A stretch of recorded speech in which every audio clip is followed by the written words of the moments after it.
Ladies and gentlemen, welcome to World Cyber Games Rivals, where we're gonna see some of your favorite TikTok content creator battle it out um, in this tournament, and you know, prize for huge people. And this tournament is also sponsored by TikTok and Smilegate Stove. Absolutely, man. It's great to be here, man, with Mirko and obviously Sheffin. We're going to be accompanying you throughout the entire day of 3 best-of-3 matches. Full series or not, we're going to get through it all. Sheffin, I personally think it is going to go all 3 games, every single match, and that's what I'm hoping for here in the first day of World Cyber Games Rivals Indonesia. I don't know about that, man. I don't know about that. There's a lot of people here that can actually play the game the right way. But we're gonna see the team entrance in a second with our host in the venue I believe it's TP, right? Absolutely. We're going to be taking a look at the stage as well, Sheffin, because this is an offline event. Sure, we're casting online here, but we're going to see that offline stage, that beautiful offline stage with our host and all 4 teams introduced.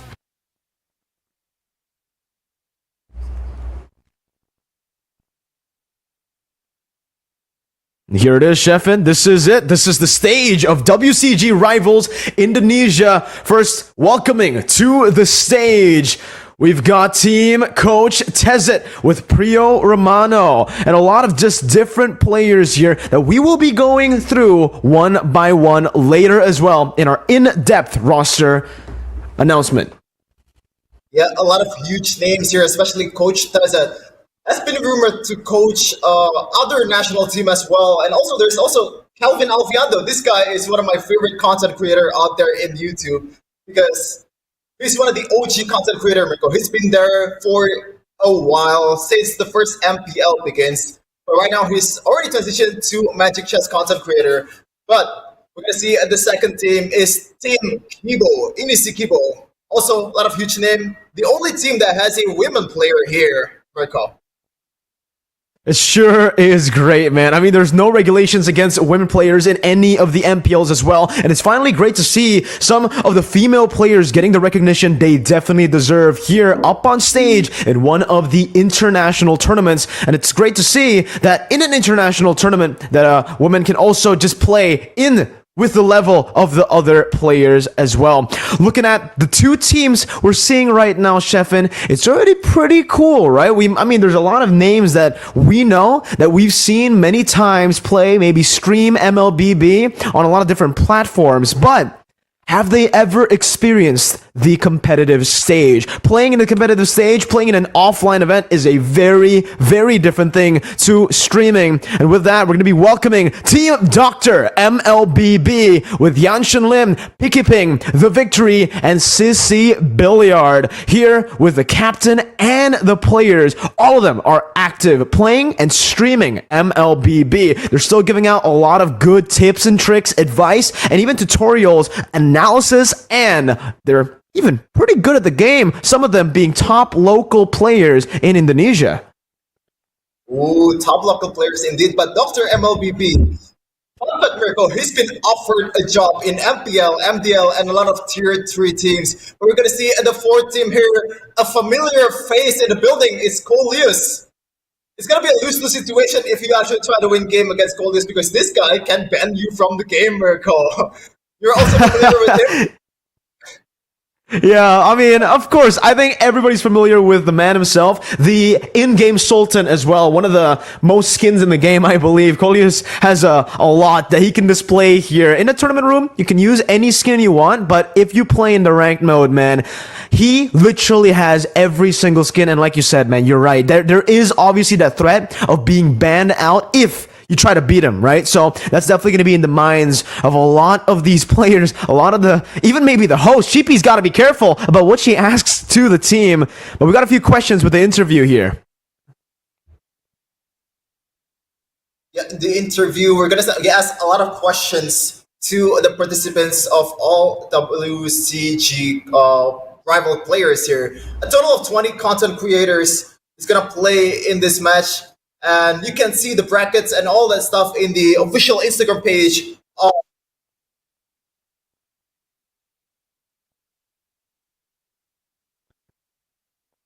And here it does Well, seem like, again, we're having that interview segment. We're still waiting for what's going on here, but it seems like they're having good banter all around. I think for Chippy, the question was the preparation. What have they been preparing for the competitive stage here, especially considering that there are a lot of new players who are still very new to that offline stage, to that competitive stage of MLBB. So we're still going to be waiting on a few of the answers here coming in from all of the teams. Still on Coach Tezet. Later on, we're going to be seeing Dr. Ibnu, Dr. MLBB, CC Billiard as well. But it seems like Sheffin, we're going to be jumping back to us at the caster desk or the caster screen here. Back at it again with Mirko and Sheffin. Oh. Yeah, for a lot of people, it might seem like this is only a fun match, but the truth is, Mirko, there's a lot of things at stake here. Especially the prize pool, it's huge for content creators, and one free ticket to Busan, to World Cup Games Rivals main event, where we're going to see Indonesian content creator, our representative, gonna be battling it out with other content creators from around the globe. It's gonna be the first international team that we've seen in a while, Mirko. We haven't seen Indonesian representative in a while. I don't remember the last time we've seen Indonesian team. We have, Sheffin. Okay. I think it's a bit too recent, okay? Some of the losses that Indonesia has been getting have been a bit too... It hits close to home, very close to home, literally at home sometimes. But you're right, Sheffin. This is a very interesting format that we're seeing here for WCG Rivals. We're seeing content creators battle it out for that spot in Busan and to compete, bringing glory to our country. And it can happen here again. A lot of different Indonesian players, a lot of different coaches or ex-coaches as well are playing in this tournament. And like you said, they're content creators, right? It's very different here when it comes to playing on stage, and not all of them have that experience of playing on stage. We'll definitely have to see what they can bring to the table. If it's them going to be trying to just stick to what they know, stick to their comfort roles, or maybe they want to experiment, they want to utilize that knowledge, that predetermined knowledge from every other player, every other team, to just outthink them, maybe go outside of the box. Well, I have a little bit of intel, Mirko. I've seen some of the Instagram stories from some of this content creator. They've actually been practicing a lot, even kind of like a training camp for esports player. They also have their own camp.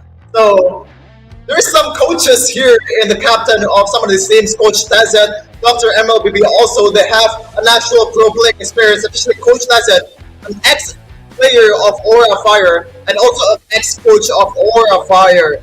We're going to see a good draft coming in from some of these teams, but again, the question still is the same, Mirko. Will they stick to their signature heroes, or will they actually go out of their comfort zone and try to win games like a national player would?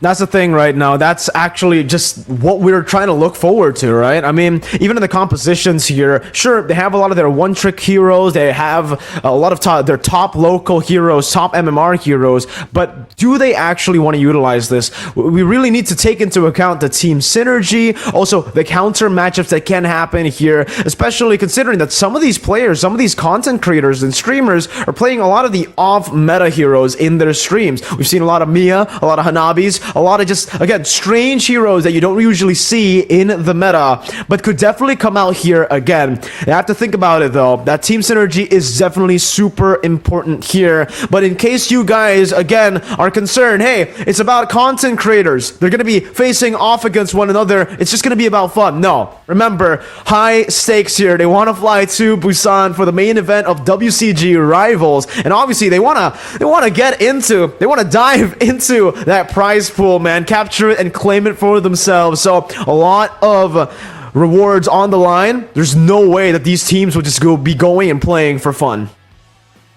Yeah, it's not train to Busan, it's plane to Busan. Hopefully they won't encounter any zombie apocalypse there. But again, Mirko, this is high stakes, high reward, and some of these guys can actually play.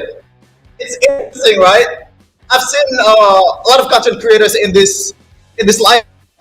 Obviously, for example, Bagas TC, he's an actual top global lane player. For example, Kelvin Alvian, who used to be top global Jawhead, #1 in the world. Even though he's transitioned into Magic Chess content creating, he still got it. we still got it in the bag. It's not old mechanic. This is- We're still trying to revive his old mechanic and make it younger again. Refine, maybe revamp those old mechanics, similarly to how we've seen a lot of revamps going through here by Moonson inside MLBB for some of the older heroes. And maybe that's, like you said, what we can see, what we can expect. Maybe a lot of these lings, a lot of these off-meta heroes that can come through because, when it comes to playing in a competitive stage, it's very different. You might as well prioritize the heroes that you're comfortable on compared to the meta heroes, right? Because, again, these meta heroes can be forced onto you, but if you don't understand the combos, you don't understand the limits of these heroes, is absolutely going to be a disaster. We've seen it from time to time, even in MPL. It has happened to literally the best of us. And with that, Sheffin, I think we're going to be showing the viewers in a bit the rundown of today and what is in store for them with today's schedule, even an update at the brackets, and maybe later on some more details on the teams. Yeah, details about prize pool, details about the schedule of this event. One last chance, head to World Cyber Games 2023 Busan. A total prize of $40,000. It's an open qualifier for everyone. So if you have some of your friends or some of your a better player out there, you might want to invite them to join this tournament and battle out against an actual pro teams. We already have some teams qualified to the main event. For example, Indonesia already has EVOS Icon, Onyx Prodigy, and Onyx Overlord going to Busan in the main event. But there's also other slots for open qualifiers for you guys out there, for all you guys public players to join.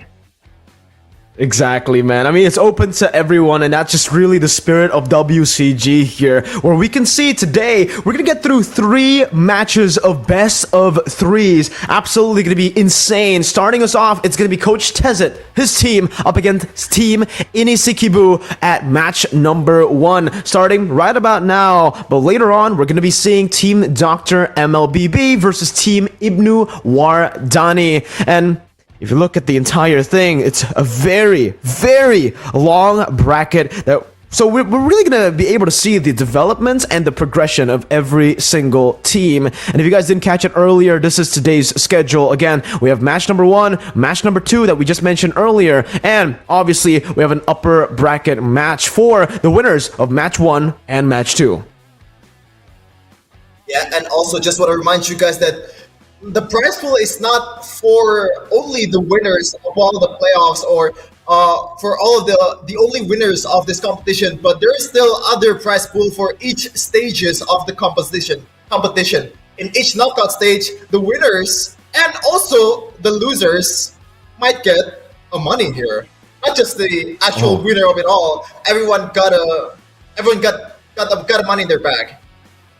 All right, so the point is you gotta win to get that money, right? And even round 1 and 2, $1,500 is on the line. So there's a lot on the line for a lot of these teams, and there's no way they're just going to be taking this lightly. There's no way that they're just using this for fun. They want to compete, and that's why they've even built these teams.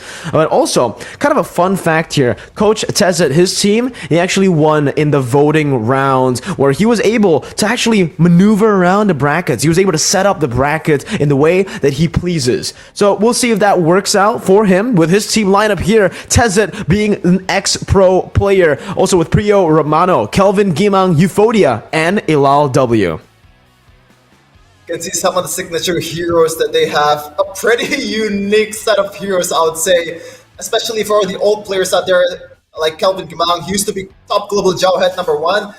It's not really a set role, right? They have their own heroes, even in mid lane or jungler, gold lane. So maybe we're not going to see a player set to their own role. We're going to see some changes in each matches that we're going to see. But second team here, Team inisikiboo. You can see some of these signature heroes also with Luo, Rijek, Helping, and Olivia Gosandra.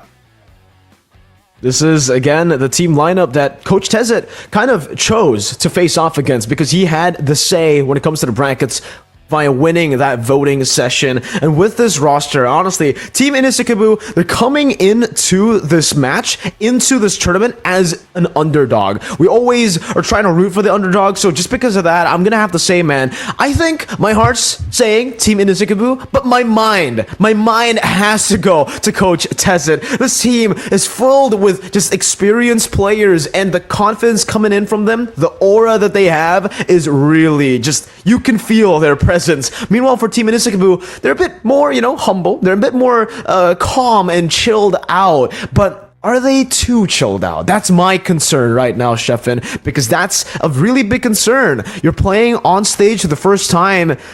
Are the nerves going to get you? Or are you going to be just in a position where you're not ready for it? Oh, it's interesting. It's an interesting question indeed.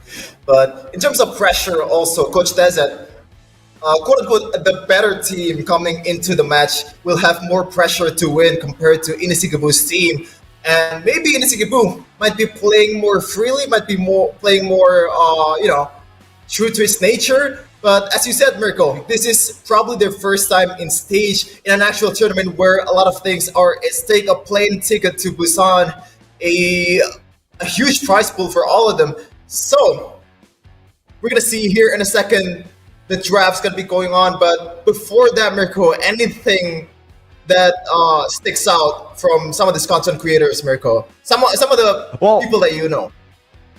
I think for me personally, it definitely has to be Priyo Romano. I've seen a lot of his streams, and he's a very dynamic kind of player. He kind of plays a lot into the multi-role segment of the game, right? He just plays whatever he wants, and I'm not too sure what he's going to be playing here in this match. So I've seen him play the Wan, one of my favorite heroes as well. I want to see him trying to pull it off here on the offline stage, and we're just going to get into the draft instantly with the team just going at it. With the Minsathar ban, it's already kind of leaning into that Wan pick, or maybe possibly an Arlet dash-heavy composition that Coach Tezet wants to draft for his team. But back again with the Johnson and the Leslie, I'm not too sure about that. Don't completely understand what the Johnson and the Leslie is. I think it's just more of the respect given over to some of the Team Inisikiboo players who have played that many times and probably their mains. But wow, Priyo Romano, we scratched the Wan, scratched the Freya that we saw in the signature picks. It's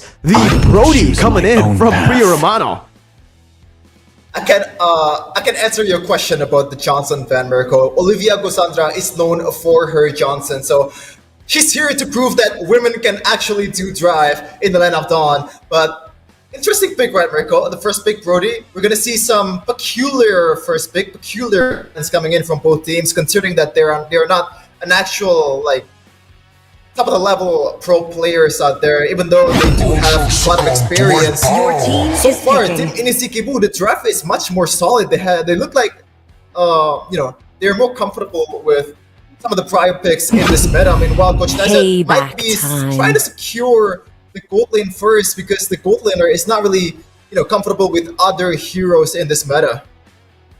It's really strange, right? Seeing Coach Tezet, a very experienced, a very veteran coach in the MLBB scene for Indonesia, going for a draft that, in hindsight, looks a bit weaker compared to Team Inisikiboo, with not a lot of experience in the pro stage. But with the Arlet and the Kufra, they've definitely, like you mentioned, secured a very good lineup thus far. They want to try to maybe go for something like a gold lane or even a mage here that can actually go up against the Farsa and the Brody, because it's going to be really tough if they don't pick up that gold laner. Or okay, never mind. They're going to go for the Eudora pick here for Team Inisikiboo, a pick that we have rarely seen, but it's kind of what we expected from these content creators. They like to have their own gimmicks, their own prio picks, and in their streams they make it work. We'll see if the Eudora pick comes out strong here, especially up against a Martis who has anti-CC to deny a lot of that lockdown power that the Eudora brings to the table. It's a different ball game here in World Sightings. Eudora against the backliner of Brody and also Farsa. So the main target here so far, the only one that can be targeted is Martis. So it's looking pretty bad for Team Inisikiboo, especially in the mid lane. Some of the picks in the recent tournament in SEA Games, Miracle, the one that secures the good mid laner is usually the one who wins the match, like a Yves, like a Farsa, like a Valentina, even Xavier right now is not really the best hero to pick in this meta, but another respect ban, I would say, from Coach Tezet in It is better Ranger. to be Not feared than really loved. the most prior if you hero in this cannot meta in the buff. jungle area, because very slow on the jungle take. And so far for inisikiboo, Franco and Eamon. Interesting.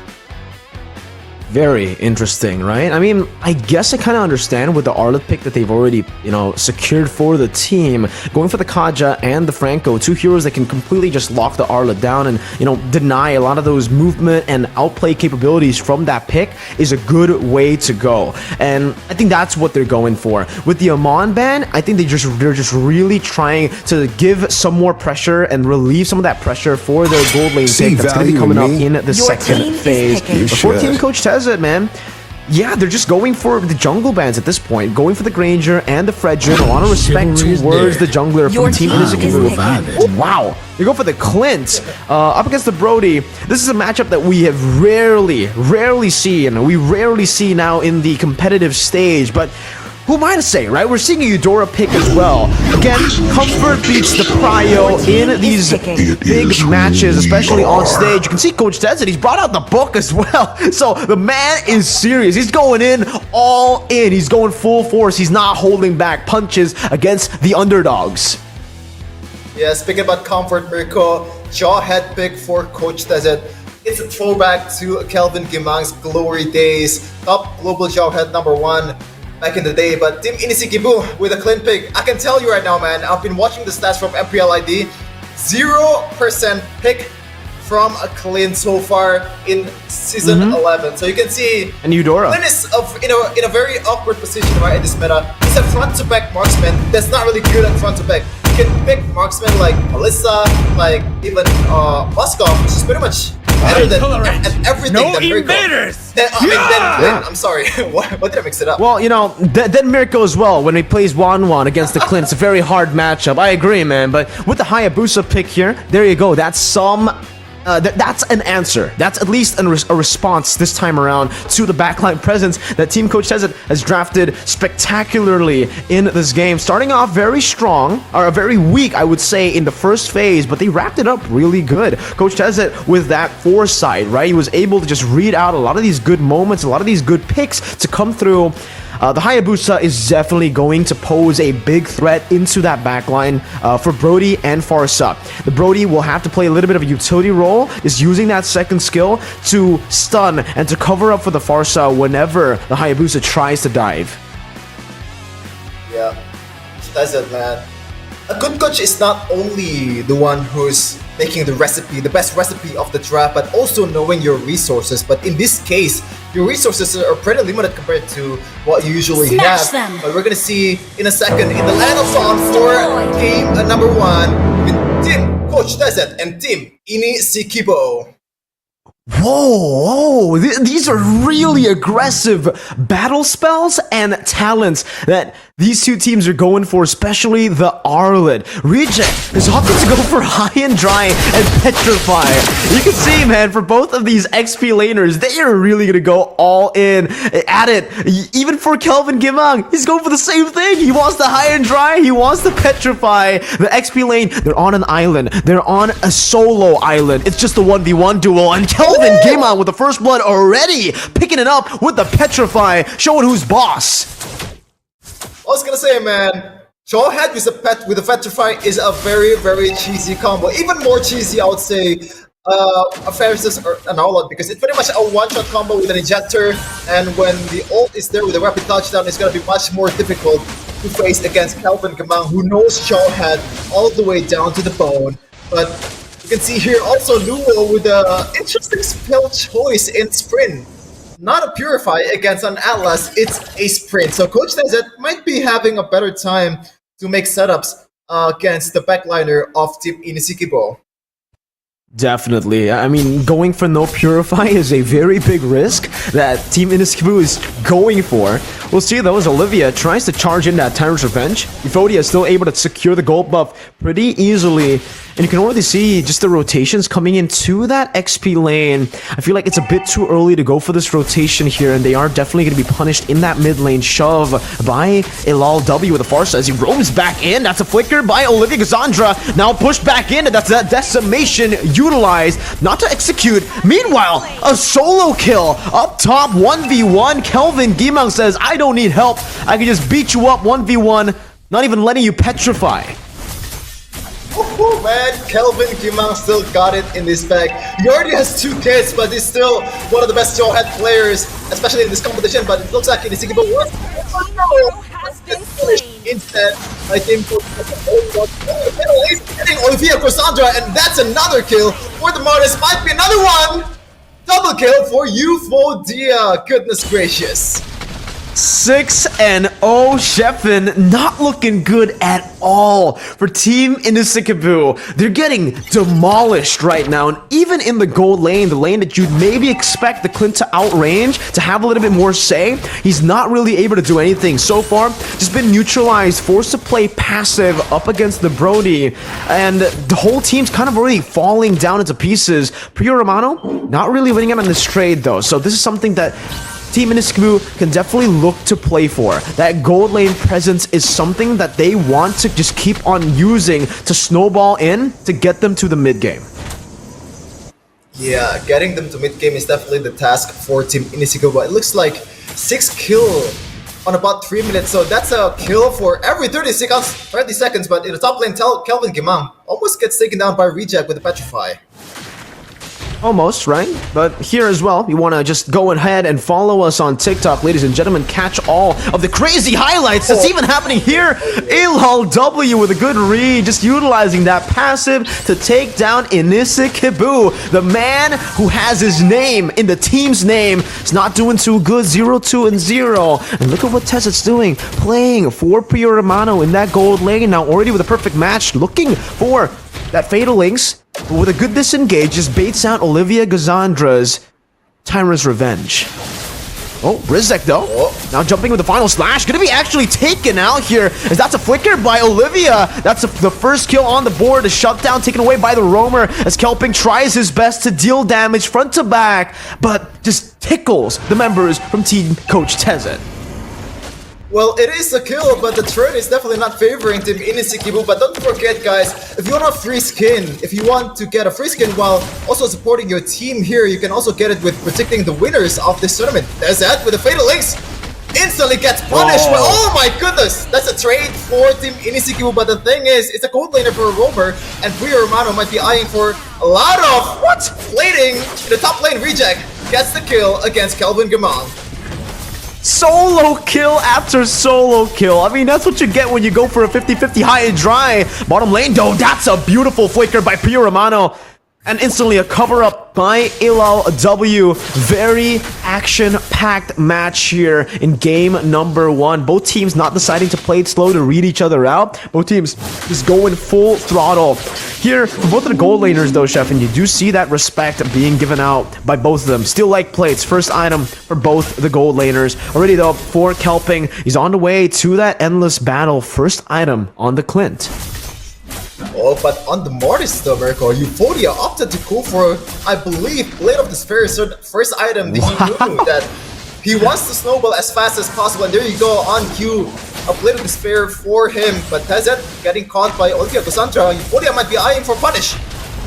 Yeah, the Fatal Links brings them in for the Feathered Airstrike and even the Decimation. The Blade of Despair really just creating havoc here, as that's the Quad Shadow placed in with the Shadow Kill as well. Not dealing enough damage. Euphodia was waiting there. There's a flicker by ilalW. Barely out of range. Now trying to chase him down. One more basic attack should do it. And ilalW will be able to pick up a mega kill, taking Inisikiboo down for the 3rd time in this game. Yeah, it's so far a perfect game for ilalW, 406 KDA, and looking to get another kill in the bottom here with Euphodia going in with a Mortal Coil and gets punished right away. Another kill for ilalW, doesn't get punished in the, oh my goodness, Olivia Cassandra with a flicker, but doesn't get anything there, gets punished instead by Euphodia with a Decimation. Another kill, another way to snowball for Team coachtezet. It's fine, Chef. You know, Olivia Gazandra was trying to get the Natalia just right over there with the Tyrant's Rage. But Pio Romano, he's getting what is visible on the map, the turret in game number 1. The tier 1, even though Team Coach Tezet has been able to snowball a lot, finding a lot of these good skirmishes, the first turret has only been taken down in the bottom lane, at least in the 6th minute of the game. Definitely not an optimal time for a Brody to take the turret, as now it's gonna be Turtle Flicker instantly to reject, man. Say goodbye to Reject's HP bar, and even Mr. or Mrs. Olivia Gazandra taken out like it's nothing, and it's a free turtle again for Euphodia, who is now just so ahead of inisikiboo. That's a 4-level lead, now down back to a 3-level lead. Or 2. Yeah, 3-level lead, and also 6.5k gold lead for Team Coach Tezet as Pio Romano picks up the Malefic War, who's gonna further enhance his damage towards the frontliner of Team Inisikiboo. Things are looking from bad to worse for Team Inisikiboo. They need to figure it out on how to make, you know, their composition works against this beefy frontliners from Team Coach Tezet. It's a very contradictory lineup, in my opinion, for Team Inisikiboo, right?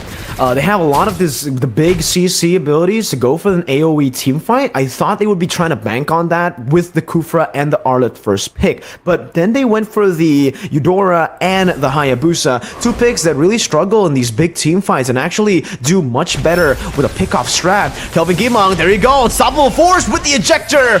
Kelping has been slain. That's a perfect match onto Olivia Gazandra. Also with a Fatal Links. That's absolutely fatal. Lives up to the name in game number 1.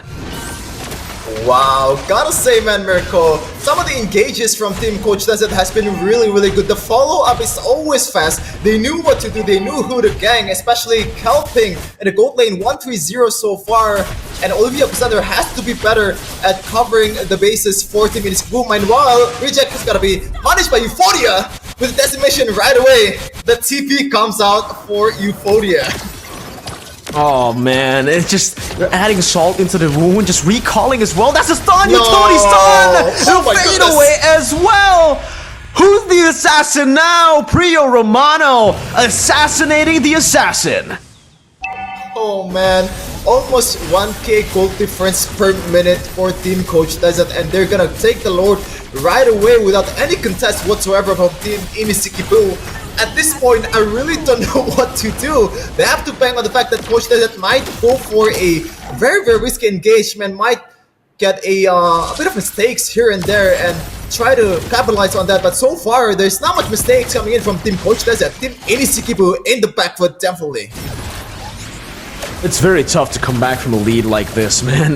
Coach Tezet and his team with a 10,000 goal lead now, already with the first Lord. They might even be looking to end just as soon as possible, maybe with this first Lord, but they're really gonna have to bank on the fact that Team Inisikiboo actually takes the fight. A 5v5 is what Team Coach Tezet wants to go for here if they actually want to take the game ASAP. But looking at the itemization again, for Kelvin Gimang, already a bit of respect here towards the magic damage from Team Inisikiboo. He already has the magic defense shoes, already building to a rose gold meteor too, which is quite interesting. But now, perfect match, Fatal Link, say goodbye. Olivia Gazandra is the frontliner, but in this game, doesn't really feel like a frontliner. Just bursted down, melted through so easily.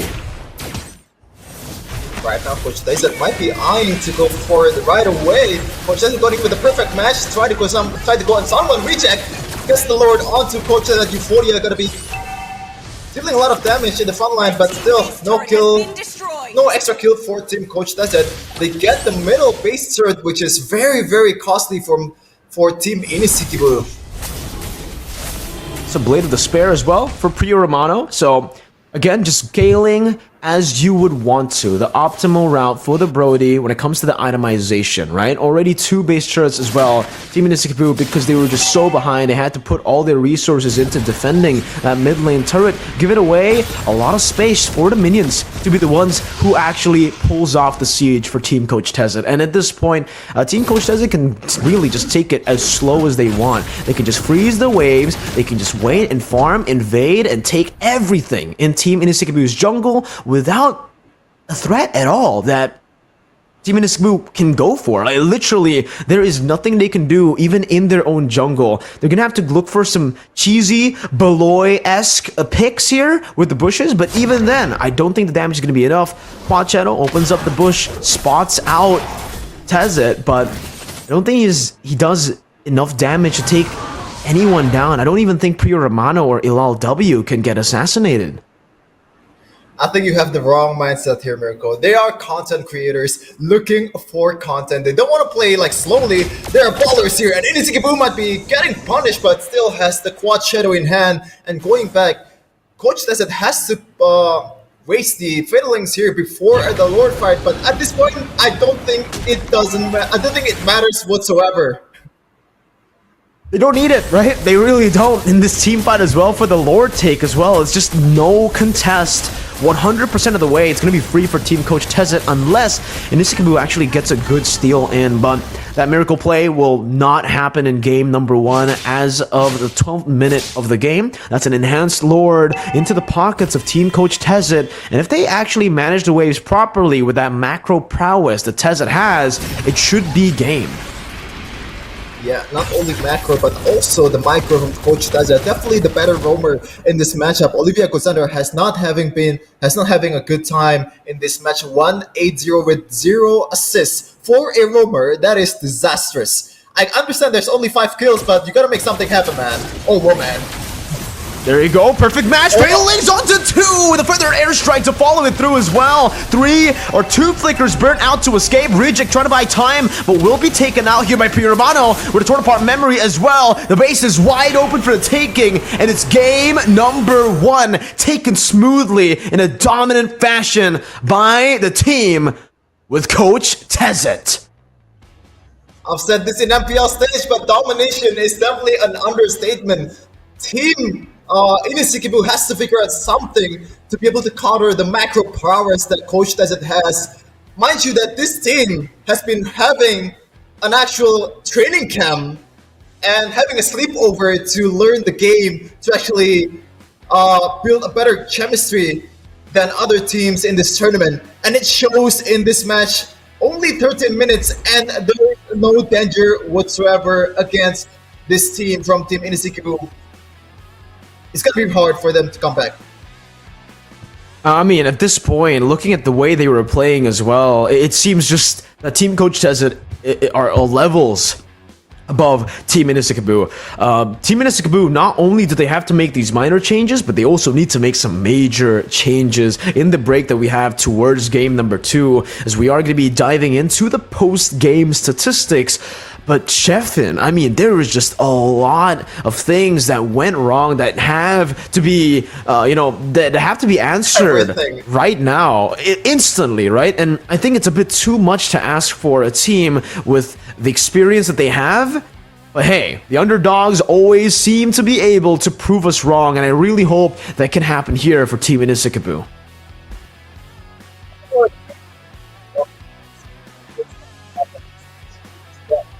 Presence in Eudora, a very early Eudora pick. It's gonna pat you in the back, and you can see here in the stats clearly Ilal W 6-0-12 having a way better game than Luo as Eudora, and also immortality as second item is wild for a mid laner, Mirko.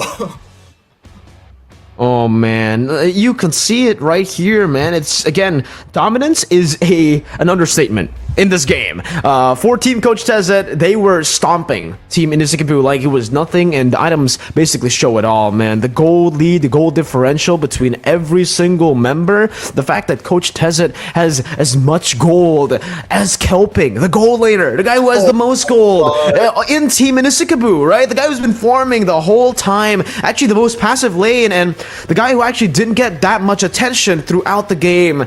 Still, though, you can see even the fleeting time from Tezet, just that macro, that item knowledge that he has to snowball even further. Speaking about items, man, both of these mid laners is kind of having a passive build. Immortality, on the other hand, for Luo, but Ilal W, that's a very early winter truncheon.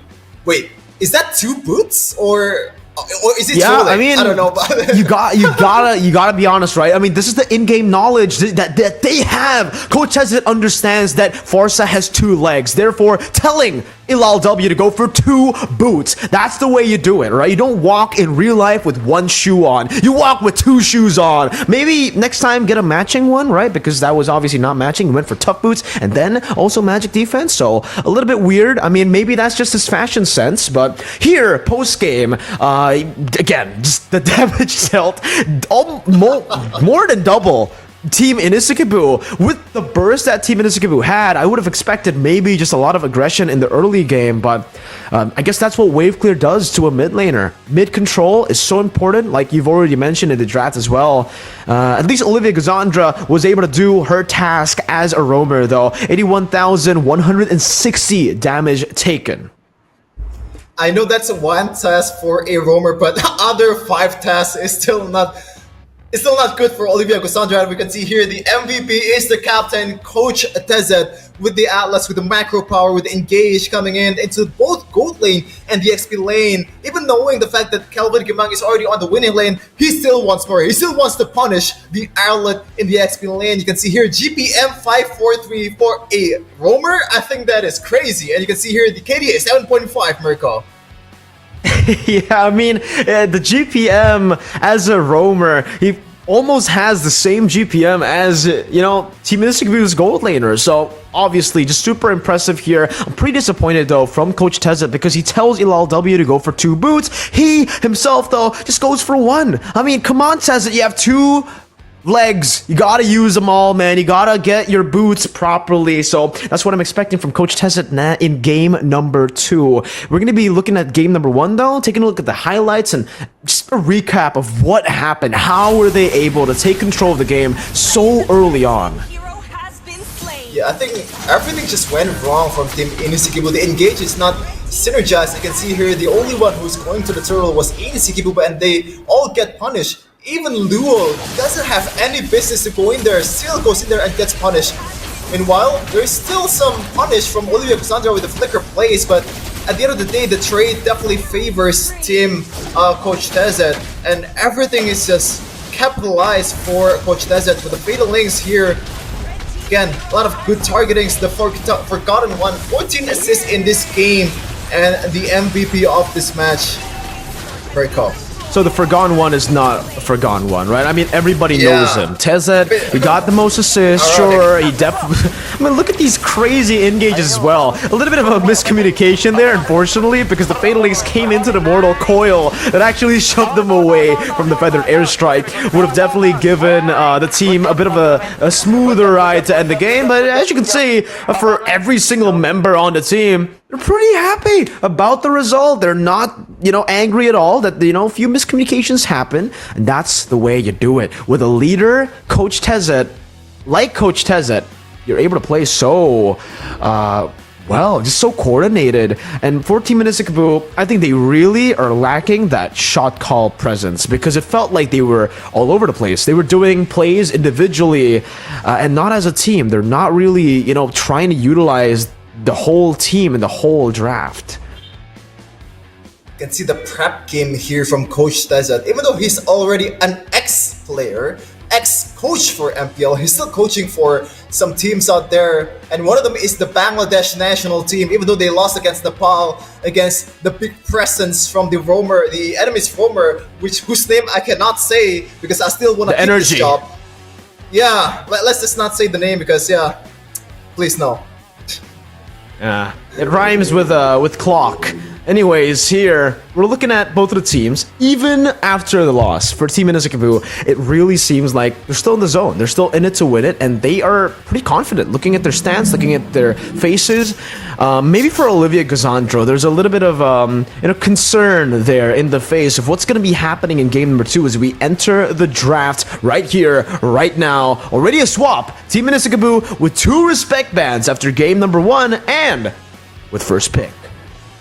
Okay, I like what Team Coach Tezet is doing here. They know that they're up against someone that, you know, they can trample easily, I'd say, and they decided to not go for the respect ban. Who cares about respect? We're the better team here. Who cares about all that? You can play any hero that you want, and we're still gonna win the match. But if Inisikiboo Johnson is open, you might want to take it, or Coach Tezet will snatch it right away from in the early phase, maybe just for a baller move in the draft. Oh man, I don't know. I think that's definitely something that they can play with. I think Team Inisikiboo is not in the proper mental state to actually go for a big pick like Johnson. They go for the Melissa instead, a very safe first pick, but also leaving out the Claude when you pick up the Melissa is definitely something that is a bit concerning, because Coach Tezet can just definitely go for it. But hey, they go for a Faramis instead, which is very, very unique, right? Because Faramis usually does get countered by that Melissa with the muddle placement, and that basically the Faramis kind of forcing the whole team to clump up together. It does give the Melissa a better time to actually go in and deal damage in these team fights. But Coach Tezet, oh, I was expecting something like a Lapu Lapu here, or maybe even the Arlet to actually try to zone the Melissa away, but it's Kelvin Gima. What am I thinking about exactly? It's the man who went for Hydrai, Petrify. So he's given the Jawhead. Well, I've seen some comments here from the YouTube stream, and they've been saying that Kelvin Gimao, the only hero that can play is Jawhead. He's basically in love with Jawhead, but right away, Team Inisikiboo, a Johnson pick, a signature pick for Olivia Cassandra. Again, proving that women can actually do drive. There you go, man. Olivia Cassandra, let's see if she is going to be able to, you know, create that big impact that they need, that massive adjustment that they need to have in game number 2. Because Coach Tezet, I think at this point, it's very similar to game number 1. I think Team Inisikiboo have actually gotten the better draft in the first phase. They have them... Whoa! Okay, this is a statement right here. Team Coach Tezet, you can see from Priyo Romano as well, just showing the finger guns there. He is feeling it. He wants to try to give Team Inisikiboo, especially Kelping, a tutorial on that Clint. So there's already a little bit of a personal battle going through. Priyo Romano's looking over to the left there. He's trying to stare down at Team Inisikiboo. So, man, this is already getting intense. Priyo Romano holding onto his cowboy hat and says, "It's high noon, baby." And he's gonna show it how it's done for Team Inisikiboo. This is how you're gonna play Clint, bro. The earlier Clint pick was bad. In this case, it is still bad, but yeah. I think I can trust Priyo Romano with this hero compared to the previous match, but I really don't think Team Coach Tezet needs to ban something. Oh, well, never mind then. I was gonna say that they don't have to go for the specific bans or the respect ban coming in and just ban the general threat hero for them, but in this case they want to go for the Eudora. It's gonna be interesting for Team Inisikiboo. What is the answer for this composition? The usual answer is usually the mid laner like Yves, like a Savior. Yves definitely works the best here, but in terms of synergy with a Jawhead, Cushion and Julian might work better, or a Kadita. Kadita for a little bit more dive, some AoE presence as well, some more CC to add on to the fact that they already have a pretty good, you know, team fight composition. You're right. With Team Inisikiboo banning out the Atlas and now the Estes as well, it is quite interesting. They are trying to just lean into the Johnson, I think, to play around that burst. You gotta still be careful though, because okay, they banned out the Estes, but the Fairmist still does give that second HP bar that they can definitely use up against a lot of this burst coming in from Team Inisikiboo. And for Team Coach Tezet, with the Akai pick, it's already a proper disengage tool. Akai can be the guy who actually takes a lot of these rapid touchdowns and then just pops in that heavy spin to disengage completely, or to even punish Team Inisikiboo and pin them to the wall. Yeah, I think I know that this is definitely Coach Tezet's personal call with the Akai here. A very good counter to all the engages coming in from Inisikiboo. The rapid touchdown, the King's Calling 2 is going to be countered with the heavy spin. As you said, Miracle, this engage potential is very, very big. Meanwhile, Luo, I believe, probably he's not really used to mid lane position, or maybe he's not really comfortable with the heroes like Katita or the high mechanical heroes like Cushion or Julian. They opted to go for a more, it is technically a burst, but definitely not the best burst in the game. And right away, Inisikiboo, I think this is gonna be a Saber jungler. So they're banking on the fact that they have a lot of bursts here and just let them go wild and pretty much banking on the fact that Johnson's going to carry them to the late game. But there's going to be a lot of good disengage mechanic, as you said, Mirko. Interestingly enough, I think this might be a jawhead roll. It's a roll swap for Team coachtezet, because from what I've seen, the only one that can be used as a roller is the jawhead or the Akai. No swaps right now, though. I mean, you know, Euphoria is still on the Yuzong. So, hey, you know, Aura back then, where Tezet was from, right? Played the Yuzong jungle. So, are we seeing some of that Tezet mastermind picks coming in here in game number 2? We didn't see a swap all the way to the end. We're seeing smiles from Team coachtezet. So, I have a good feeling about this. I have a real good feeling that it's gonna be Yuzong in the jungle. And for all you guys as well, get hyped, because it is indeed the Yuzong in the jungle for Team coachtezet for Euphoria. And not on the normal Festival of Blood. No, it's a killing spree. It's an assassin Yuzong. Oh, okay. I see you, Team coachtezet. And coachtezet is gonna be the one that he's gonna cover his team with a good mechanic, especially against Olivia Cassandra, which is known for her Johnson. In the top lane, though, it's gonna be more of a skill matchup. I can't believe I said that, but inisikiboo gotta be punished right away with the damage and the pull from Ilal W. Wow, great pull from Ilal W early on already with a flicker. Very aggressive, but understanding that inisikiboo doesn't really have any disengaged mechanic aside from that dash, and once they get that proper pull, it's just an easy kill over. Meanwhile, for that gold lane, you can already see just a little bit of difference here for Pure Romano, just freezing up the waves, pressuring Kelping to actually just shove the wave and to put that lane in a comfortable position. Look at Priya Romano also just holding the wave there, freezing it so that he can utilize it to continuously poke down the Melissa and get a better position here. Meanwhile, in the mid lane, you know, not really a Vixana player, but how does the Vixana do up against the Faramis? Ooh, that's an interesting question, like, because the ult from Vixana is definitely a good tool, but right away it's gonna be the ult from the Saber. Priya Romano still survives with a little bit of HP there, actually more than I thought, because Saber usually is one of the best threat in the early game, especially with the high and dry towards a lone boat laner. It's interesting, there's not much damage that they deal towards Priya Romano. Might be using a steel leg plates there, but Euphoria looks like there's not going to be much threat towards the turtle take.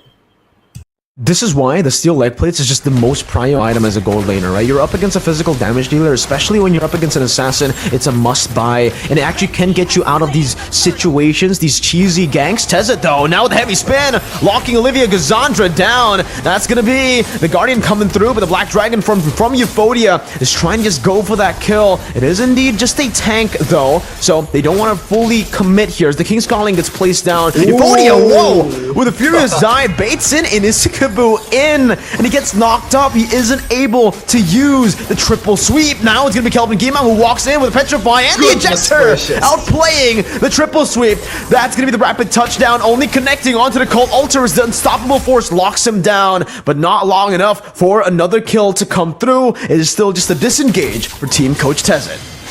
Well, it is a much more competitive game compared to early game from the previous match, but still the same story applies. Team coachtezet dominating the match with 2 kills so far in the 3rd minute and 1k gold lead also. Don't forget to follow us on TikTok and also on Instagram, WCG official channel and wcg.idn.official for the Indonesian page. Go and check it out, ladies and gentlemen. A lot of highlight plays already here. If you want to, you know, rewind and watch it over again, sure, you could just rewind the stream, but you could do it with a lot of just the editing prowess of obviously our amazing editors.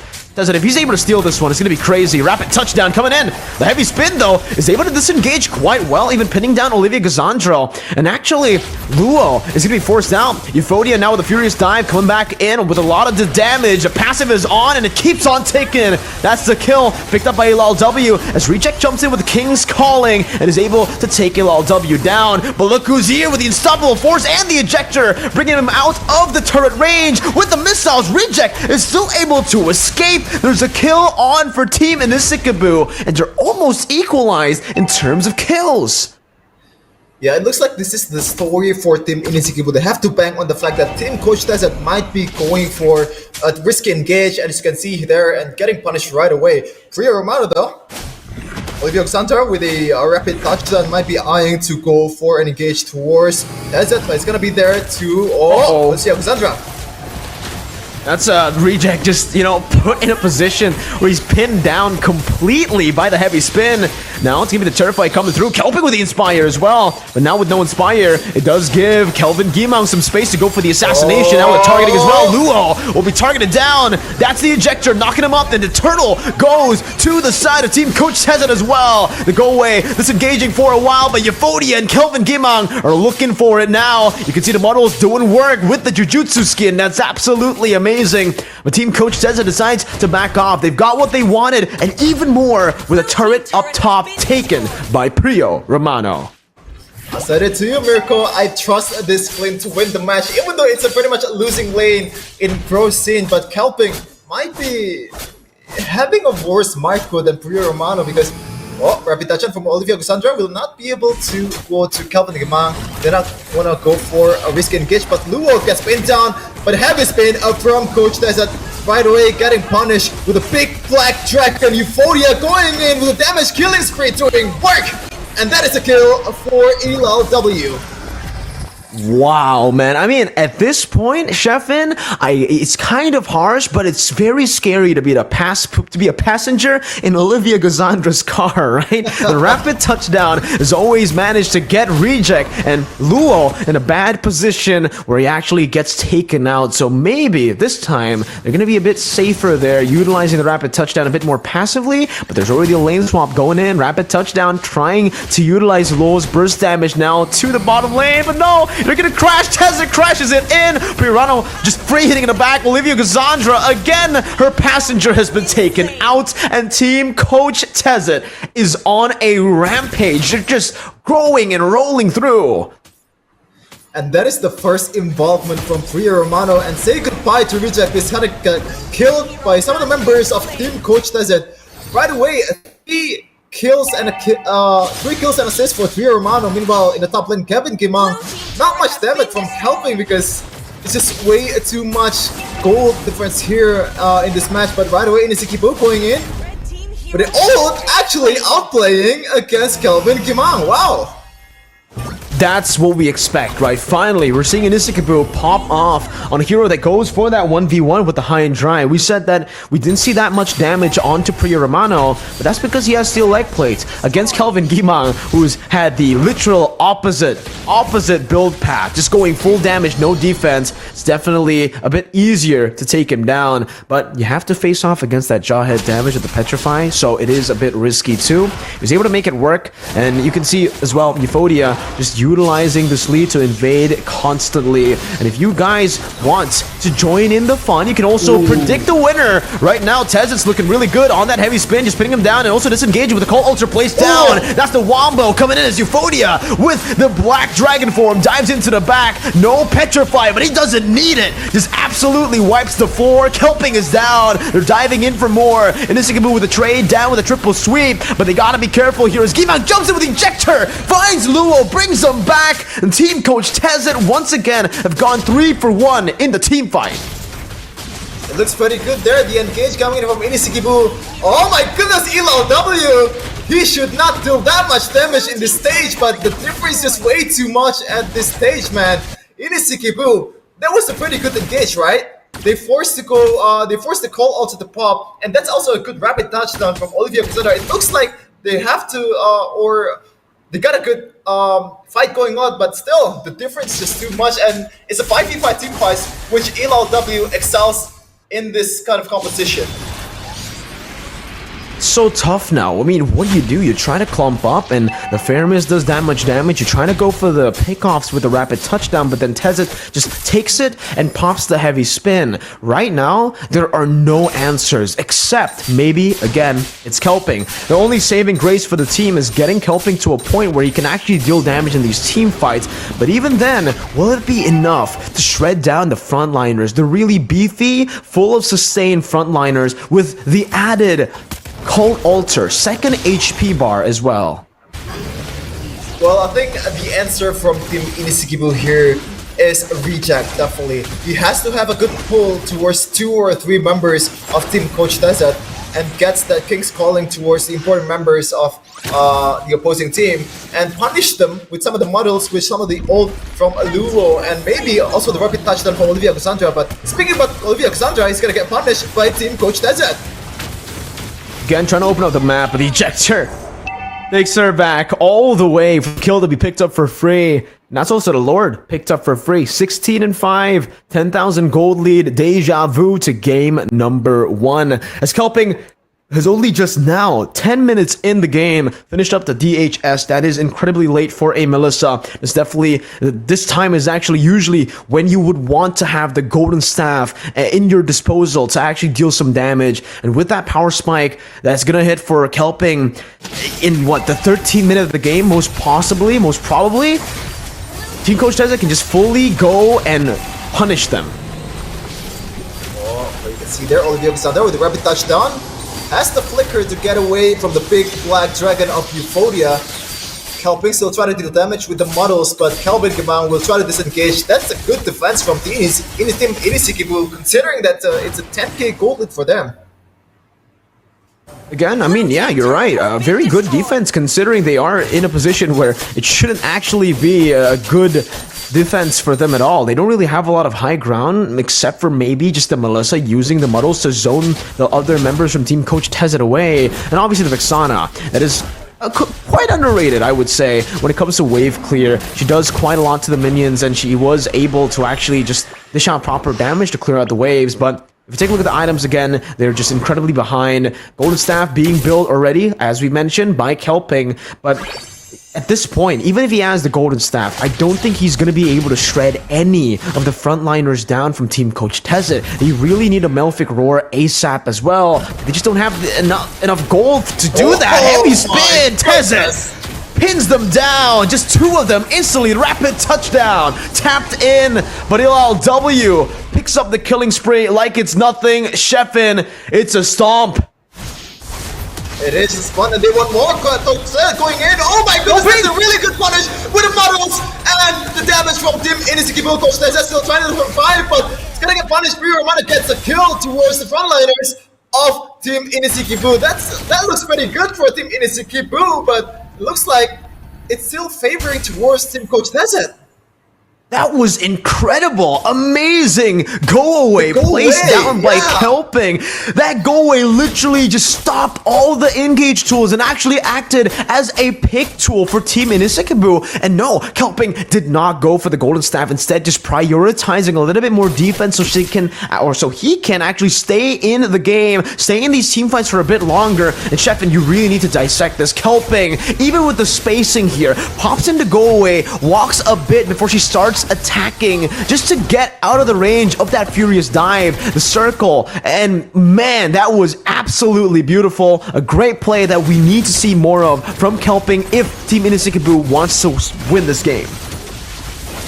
Yeah, it looks like Coach Tezet and Euphoria is a little bit hot-blooded there, doesn't know that Kelping still has the goal, or even knows, but doesn't really respect the fact that he has it, and just gets punished for it. It helps the fact. It also helps the fact that there is a wall behind them, so the go away is much more effective in that case. And they just get pinned down with a go away, not from the heavy spin from Tezet. It's a pin down from the go away, and Tezet looking for a good play. Okay, that's the conceal already used up. They're trying to siege down that bottom lane, which they are going to be able to take with no problems whatsoever. That's the knockup onto Tezet. No follow up to pull him back. That's what we mentioned. If Reject is able to read out these situations and go for these pickoffs when their CC already placed down by the members of Inisikiboo, And maybe they can actually look for the play. Tezet with a heavy spin and a dash already, pinning two members down. Reject gonna be brought outside of the turret. The go-away's been baited out, and in the back line, there's gonna be Kelvin Gimang with the unstoppable force, able to take Vixana down. Now it's Kelping with a lot of damage, man. Without the golden staff, that is absolutely ridiculous. Yeah, Kelping is playing really good here later in the game in a high ground situation. It's definitely where the time he shines. And against this kind of composition where the opponents are better at clumping up, it's gonna be much more effective for him with the models and Inspire to punish them. And you can see there, I believe that might be an error, or do they actually it should go be for a double Wind of Nature? It should be an error, right? Yeah. I mean, I don't think you're even able to go for 2 Wind of Natures. So, yeah, it should be an error. Fleeting time already built up as well from Luol, just to get a little bit more presence with the ultimate here.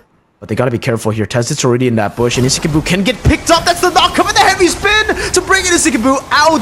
And that is all she wrote, but Isikiboo is able to find a triple sweep combo, taking one down. Euphoria now gonna be taken out. Kelping with a killing spree as Luol gets taken low. Priyo Romano so free hitting in the back line, but Kelping's doing the same thing. Priyo with a spacing flickering out from the hook. Now, team coach Tezet needs to be careful. Still with a poke coming down. Priyo Romano able to dish out the damage as goes Zandra gets knocked up. That's the Petrify, lock him down even longer. Priyo Romano dealing some damage, not able to melt the frontliners down, but that's the flicker from Tezet, and that should be the kill. The rapid touchdown and the knockup comes through. It's another kill picked up again. Kelping now with a nature, getting out, and the unstoppable force is actually baited out. Kelvin Gimang with a slight mistap.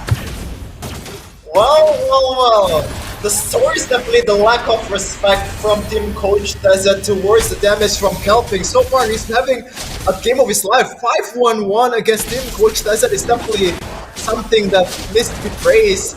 And even compared to all of his team, he has the best KDA. Even the other backliner from team Inisikiboo has an 058 KDA compared to him. 5-1-1, and he has to be the one that's gonna carry the game for Team Inisikiboo. Coach Tezet has to be much more patient on lenient doing the engages. Yeah, for sure, man. I mean, look at him right now. Locked down, but he has the heavy spin. It's all good. Baiting out the ultimate as well. They can actually utilize this with the Free Lord again. Team coach Tezet, they need to play it very disciplinedly. This time, 3 waves is the optimal route. They've just been going with 2 waves the last 3 lords. They've just been going with mid lane and bottom lane, but this time it does seem like they are in a position to set up for the waves properly.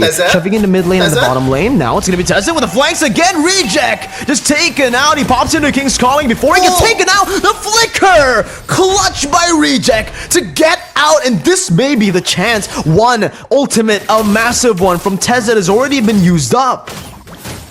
it is a massive ultimate, but it's also a massive ultimate for a Reject with the King's Calling. There's no AoE presence from Team Inisikiboo right now, and they're looking to end the game. Coach Tezet still has the Lord in the bottom lane. Okay, they're clearing it out pretty well now. Kelping dealing some good damage onto Tezet, taking him down to a third of his HP bar. Now the Black Dragon form comes through. Kelping's waiting in the back line now, free hitting. Euphoria gonna be absolutely bursted down as Tezet tries to act as the frontliner, but the hook from Reject finds two members. Priyo Romano not dealing enough damage. It might just be a comeback for Team Inisikiboo. A flicker forward. The immortality pop now as Kelping is massive. Picks up another, and that's Team Inisikiboo able to defend with a wipeout in the 17th minute. Coach Tezet is definitely trying to recreate Indonesia versus Cambodia in SEA Games. Oh no! I'm sorry. I went there. I'm sorry. I'm just so sorry. No. Oh man. It's okay. It's okay. Sometimes it happens, and like you mentioned, it's happening here, man. It's deja vu to what we saw. It's a bit too close to home. But Tezet's respawn, he can go for the Vin moment here with the heavy spin, trying to defend, but he doesn't even need it. LLW and Euphoria have also respawned. They will be able to say right now that it's going to be a long game. Yeah, it's gonna be a long game, like Cambodia and Indonesia. And you can see here also the turrets from Coach Tezet is also like Indonesia. The turrets from Inisikiboo is also like Cambodia. They don't have any turret left, and Inisikiboo might pull off a Cambodia against Team Coach Tezet. Oh man, again, every time you say that, I think about it and it's a bit too sad, it's a bit too soon, but it's fine here.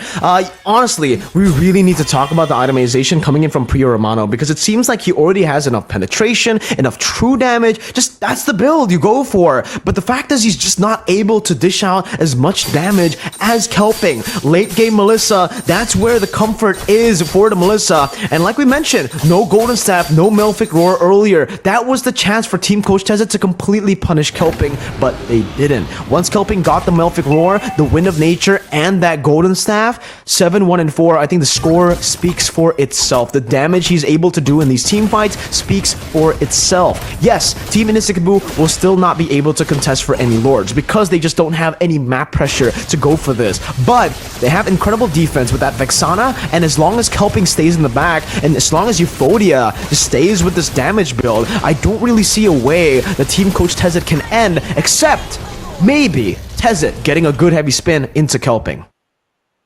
Another scenario is where Kelvin Gamong or some of the members from Coach Tezet, like you put with Black Dragon form, bait out and go away, so everybody can just pour all the damage towards Kelvin. But it's definitely easier said than done.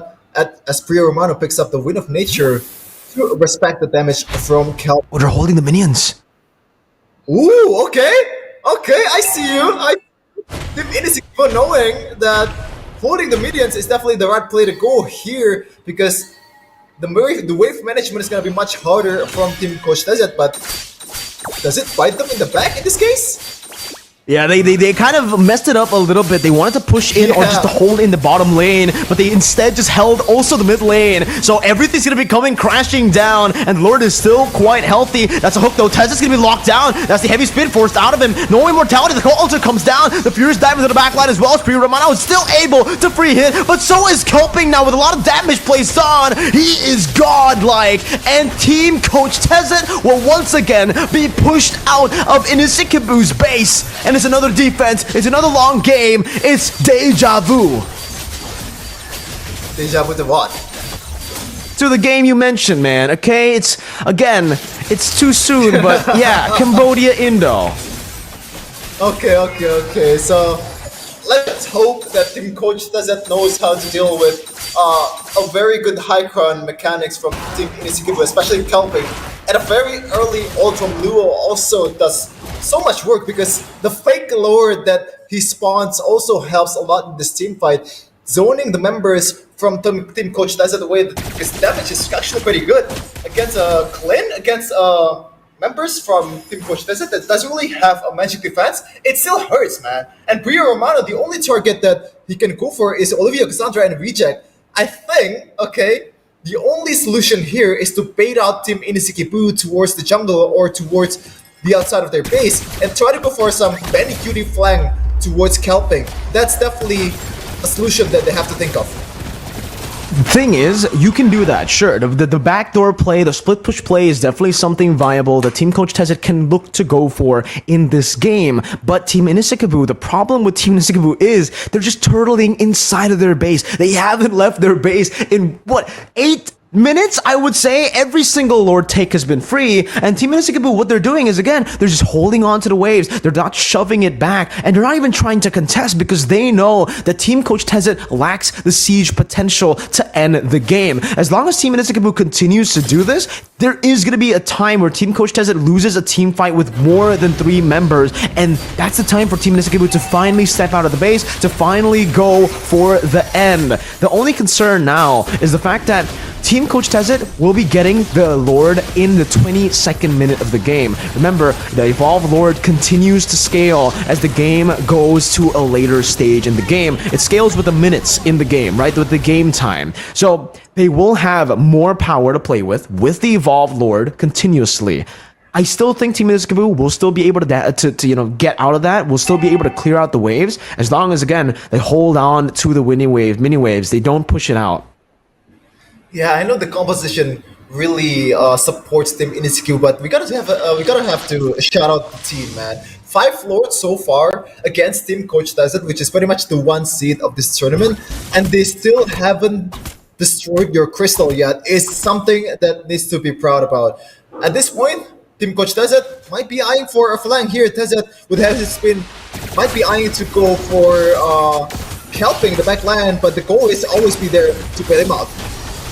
Oh man, a bit too premature with Black Dragon form. Tezet now with a heavy spin down. They're trying to go for the base. The base is wide open. Romano's targeting it down. And this is how they do it. This is how they get a clean sweep. Just march down, don't care, and secure what matters most. That's a clean sweep, ladies and gentlemen, for Team Coach Tezet. Okay, I've never thought of that. Have you ever thought of that, Mirko? Just zoning the members away with a heavy spin, and they cannot clear the load. The Lord in that case, and pretty much Coach Tezet just go for the crystal without any sort of threat, any sort of answer from Team Inisikiboo. That's genius. That's an MPL team shot call there. That's a Tezet moment right there, right? Really maximizing, utilizing that brilliant mind of his, that coaching mind in game, making those implementations, making those slight just adjustments in these team fights. And yeah, like you mentioned, they went for kind of the same route, but just making minor adjustments with the targeting. I thought earlier the Black Dragon form was a bit too premature, but it was actually just a bait to force them all to clump up so that the heavy spin can, like you said, zone them away from the Lord, zone them away from Priya Romano, who gets to free hit completely onto the very exposed base. And with that, man, it's a very, very good victory, but we gotta give a shout out, man, to the underdog team, because I definitely did not think it would have been a 20-minute game. I thought it was gonna be over right there with the 10,000 gold lead. So, you know, props to Team Inisikiboo. They were able to withstand, and definitely massive shout out to Kelping. So far, it's a pretty good game from Team Coach Tezet, a pretty good series, but the jawhead here in the late game, it pretty much becomes a non-factor, especially with Kelping carrying Team Inisikiboo with the goal away, so that the rapid touchdown, the ensemble force from Kelvin Gamang cannot go into the Melissa. But in this case, Team Coach Tezet is definitely leading the charge. The shot calls were awesome. Team Inisikiboo, it's not the end of the word for them. They still can participate in the next round in the lower bracket, and can participate to compete for a prize pool as well.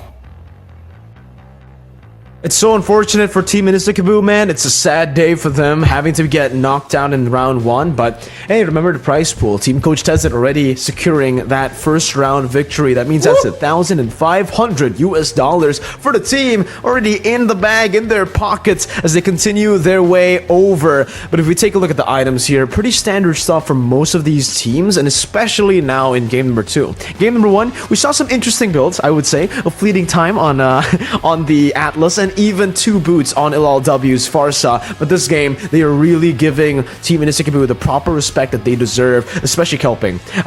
Again, we need to take a look at Ephodia, because he actually went for a full damage build early on, but then he transitioned into a tank build after feeling that damage, and it was very visible here. 722 GPM for Kelping, 113,000 damage dealt. Team Inisikiboo actually dealt more damage than Team Coach Tezet here in game number 2, which is absolutely phenomenal. But it's still Coach Tezet who is doing really good on the Akai, tanking rapid touchdowns and taking all the damage, soaking it in with 178k damage taken.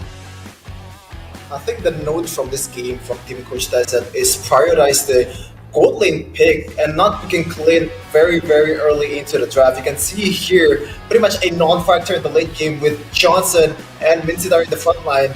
Very, very hard for him to get into some of the important members from Inisikiboo, and that cannot deal damage with the first kill, enabling the ult from the clean. And the MVP of this match is going to go towards LLW with the Faramis. First game, very, very solid.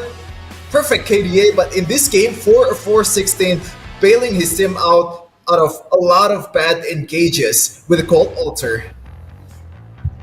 The Colt Altar was always just perfectly placed from LLW, man. And even the game. You know, usually we have this recency bias. We remember what happens towards the end, but in the early game, remember, the guy who started the play to actually shut down inisikiboo was that flicker play, level 2, by Ilal W with the Shadow Stampede to take him out. And that actually became a very good start to the game, where it kind of just was utilized to completely shut down the jungle and to make inisikiboo a non-factor completely. Even towards the end, that Cult Altar made inisikiboo a non-factor. Yeah, early game highlights gonna go for Team coachtezet with some of the best heavy spins I've ever seen so far.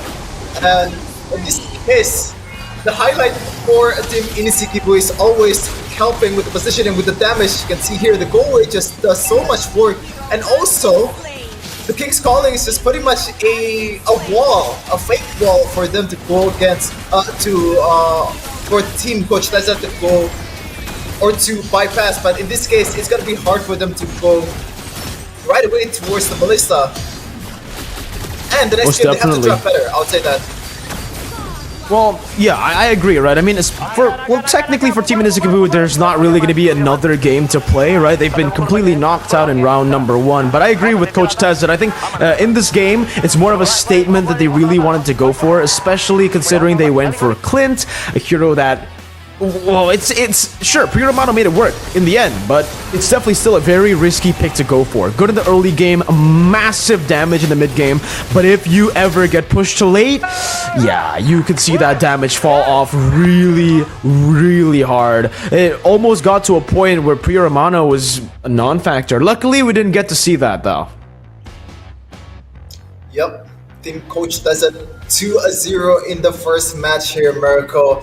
Moving on to the next stage and one step closer to Busan and representing Indonesia to South Korea. Absolutely. But yo, Sheffin, it was an incredible match number 1. I'm feeling that I think match number 2 is going to be a bit closer than match number 1, more competitive. So with that, I think me, Mirko, and Sheffin, we're going to be taking a very quick break, 15 minutes, so stay tuned and wait for that incredible match number 2 that's coming your way. Yeah, Chef and Mirko signing out for the first game. We're going to be back in the second match in a second. Stay tuned.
Okay.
Welcome back to World Cyber Games Rival 2023, where we're gonna see more content creators in the second match battle it out in the land of dawn. In this case, it's Team ibnuwardani versus Team Dr. MLB. Let's see if the Doctor is actually surgical in the land of dawn.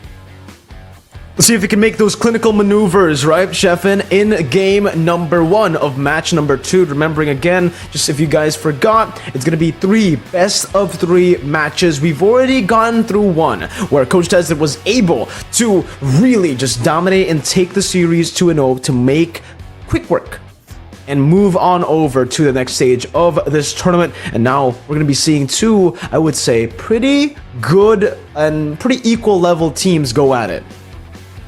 Yeah, one of the members that I'm really looking forward to the most is Bagas Deche, or Bagas DC in English maybe, because he's a very, very capable link up player. He's one of the best at least in YouTube. The montage is there, the clips are there, and you can see how he plays the link, the micro plays is there. And we're going to take a look at the updated brackets. Match.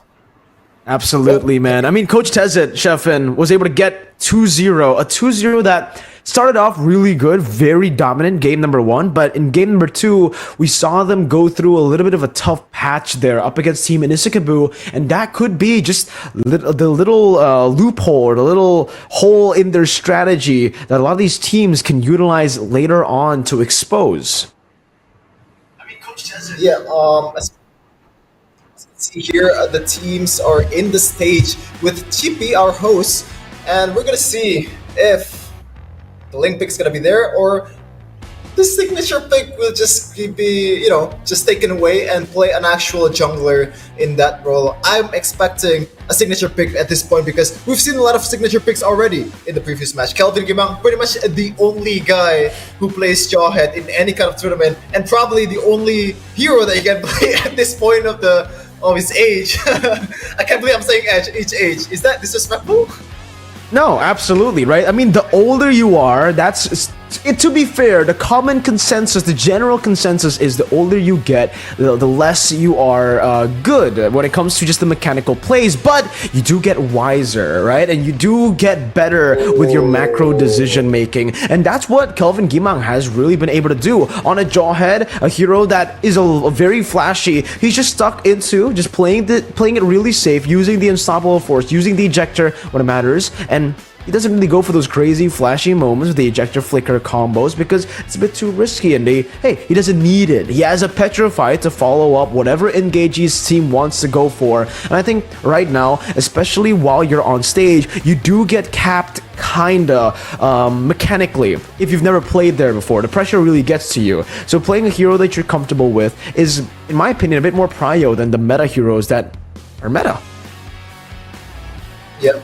Also, one of the members of this team is Cole Lewis, which is one of the biggest name in esports in Indonesia, esports manager of Muton for Indonesia. It's a pretty interesting story, man. Like, I got into casting also, part of it is also because of Cole Lewis, so it just comes around, and it's definitely an honor to cast one of his matches.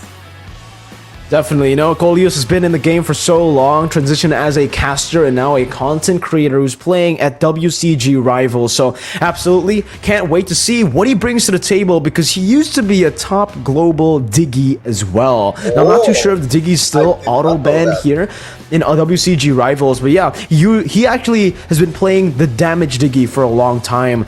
That's usually what he goes for. He doesn't go for the tank build. So maybe we might see that happen again here. He usually just stays in the gold lane, completely destroys and smashes the enemy gold lane on the Diggy. And usually, as a gold laner myself, I just really hate Diggy, so I really hate Coleus's pick. I don't hate the guy, I just hate his company.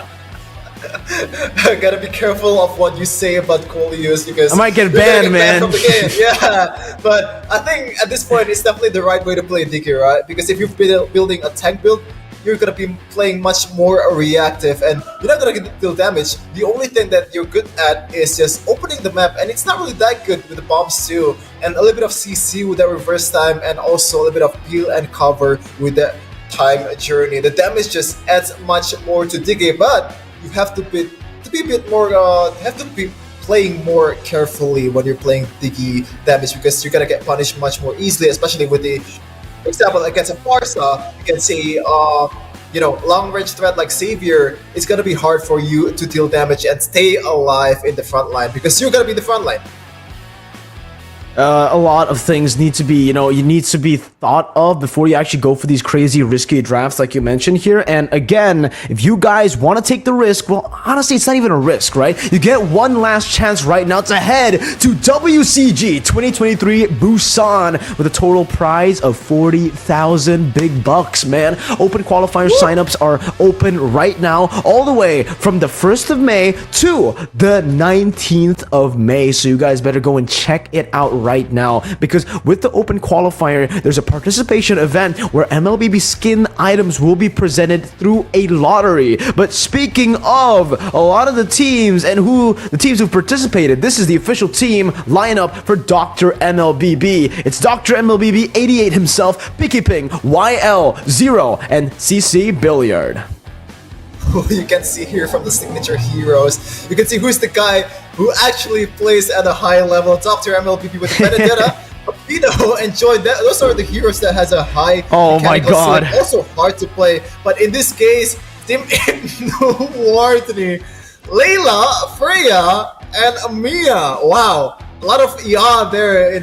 It's rhyming pretty well, but in the Land of Dawn, I don't think it's gonna rhyme very well with your composition. Also, Boba, Z, Velo, 69, pretty nice. And Colius, as you said, Mirko, with the Tiki, Selena, and Estes. A lot of, support heroes here. A lot, right? I mean, Colius, again, his main pick has to be the Diggy, but I'm sorry, man. I got completely distracted with ibnuwardani. I think he's just won my vote over for his team with his signature picks. Layla, Freya, and Mia. 3 of the best picks in MLBB currently. I think we've seen it in every single game, but it's just been... maybe not in the Land of Dawn, maybe, in Magic Chess or something. But hey, it's fine. It's fine. Maybe he can make it work here against Team Dr. _MLBB. Like you said, Dr. MLBB, it seems like he does have the most experience, and he is playing at a very high level with the picks that the signature picks that look pretty meta. I'm just really curious to see if ibnuwardani is going to actually go and play in the gold lane, or if he's going to play a different role. Because the Freya, I'm not too sure if the Freya does well in the gold lane, I think if they want to pull off the Freya, it's going to be in the XP lane. And Freya is actually a monster at a 1v1. You cannot, underestimate Freya's potential, especially with the Inspire. But talking about Dr. MLBB, man, he's definitely very, very seasoned. Even as an analyst, he's been offered to coach even in MPL, MDL, and some third-tier teams in time to time. And he actually made a lot of content about, every hero available in Mobile Legends and how to play it, the guides, all that stuff, except one hero, Mirko. It's Fanny. Why is that the case? I don't know, man. I personally hate Fanny as well, so I'll never touch the hero. I mean, it's so incredibly broken. Yes, it takes skill to play, but once you understand it, it is giga broken, and I really just don't like it. I don't like broken picks myself. That's why I stick to Melissa. Never broken, completely balanced. And speaking of balance, let's jump into the drafts for game number 1 of match number 2 here. Team that loses gets knocked out completely out of WCG rivals, so a lot on the line as we already are seeing a few good bands come forward. The link that you wanted to see will not be present in game number 1 with the Fairness and the Glue as well. You guys are content creators, man. This is just, this is slow. You're stopping from other people to make content? That is slow, man. The link is banned from Bagas DJ, but he has other heroes that he's capable of, especially in the assassin department. I think he can also play the Fanny, like Lancelot with the tank slot, which is very, very meta in this time of the game. Especially with Irad from RSG showing like the full potential of a tank slot is very, very scary, Mirko. But another ban coming in from Team ibnuwardani, a lot of EXP lane / roamer ban here. I think they just want to, secure that EXP lane presence or winning the lane for their own EXP lane. For sure, right? I mean, even with the 1-1 ban here, you can already see that with the Mincetar ban that Team ibnuwardani went for, they are setting up for a very mobile player, a very mobile hero to be picked up here. So Team Dr. MLBB, they're already reading it out really well. As you've said, he's an analyst. He understands what to go for. The counter matchups and the synergy in the team is definitely something that I'm looking forward to see from Team Dr. MLBB. With Joy still being up for grabs, with the Arlet as well still open, are they going to go for it? Because in the last 2 games that we watched, the Arlet's been prioed once, and after that loss, no one's picked it up. Ooh, okay then. That's right away. That's a joy for Team Dr. MLBB. A very good flex pick, which is very, very meta in this case. Unfortunately, though, Indonesia cannot utilize it well with Albert on this jungle. Oh my god, why am I going back to Sikkim, man? I have to let it go, but in this case, Joy can be picked in the mid lane, in the XP lane, and the jungle area. Even in MDL, I've seen a couple of times where Joy is actually picked in the roaming area just to give a lot of presence, a lot of roam towards the other lanes except the mid lane. But in this case, ibnuwardani right away, a Kaja to counter the Joy miracle, and the burst also from Forza. This is a very high-level draft we're seeing so far in the first phase. In game number 1, I thought that's what we can expect as well, looking at game number 1, you know? But it's not reflected at all here. It's a different ball game entirely, and you can see that both of these teams are taking each other on with full respect. Forza and Kaja. Kaja being a great pick to try to shut down that Joy, especially if the Joy goes to the jungle with the Retribution. She's a bit more vulnerable, and that's why you see the Martis pick up right now, right with the Yve as well. Yve, a very good matchup up against the Farsa with the Martis. You have a lot to say in the jungle. Not a lot of heroes actually are able to counter it, and placing the Joy into the XP lane against the Kaja is the right way to go. Getting the Vengeance up there so that even if the Divine Judgment connects, you still have a say as to how you get bursted down. Gotta say, Mirko, after the first game, I thought coachtezet will have an easy time winning out as the representative of Indonesia to South Korea, Busan. But in this case, this is a very solid draft for both of these teams. Okay, except that probably. But yeah, a very early Leslie pick, which is gonna be easily countered with the Yve, and maybe a good roamer to be banned for Team ibnuwardani is definitely the Atlas and the Kufra in this case, because it can go straight into the backline of Team ibnuwardani.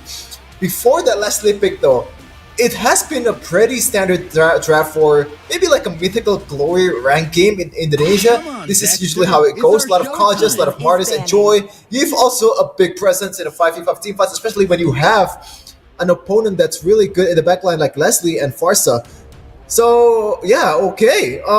Cloud ban, interesting, because Leslie actually does well against the Cloud.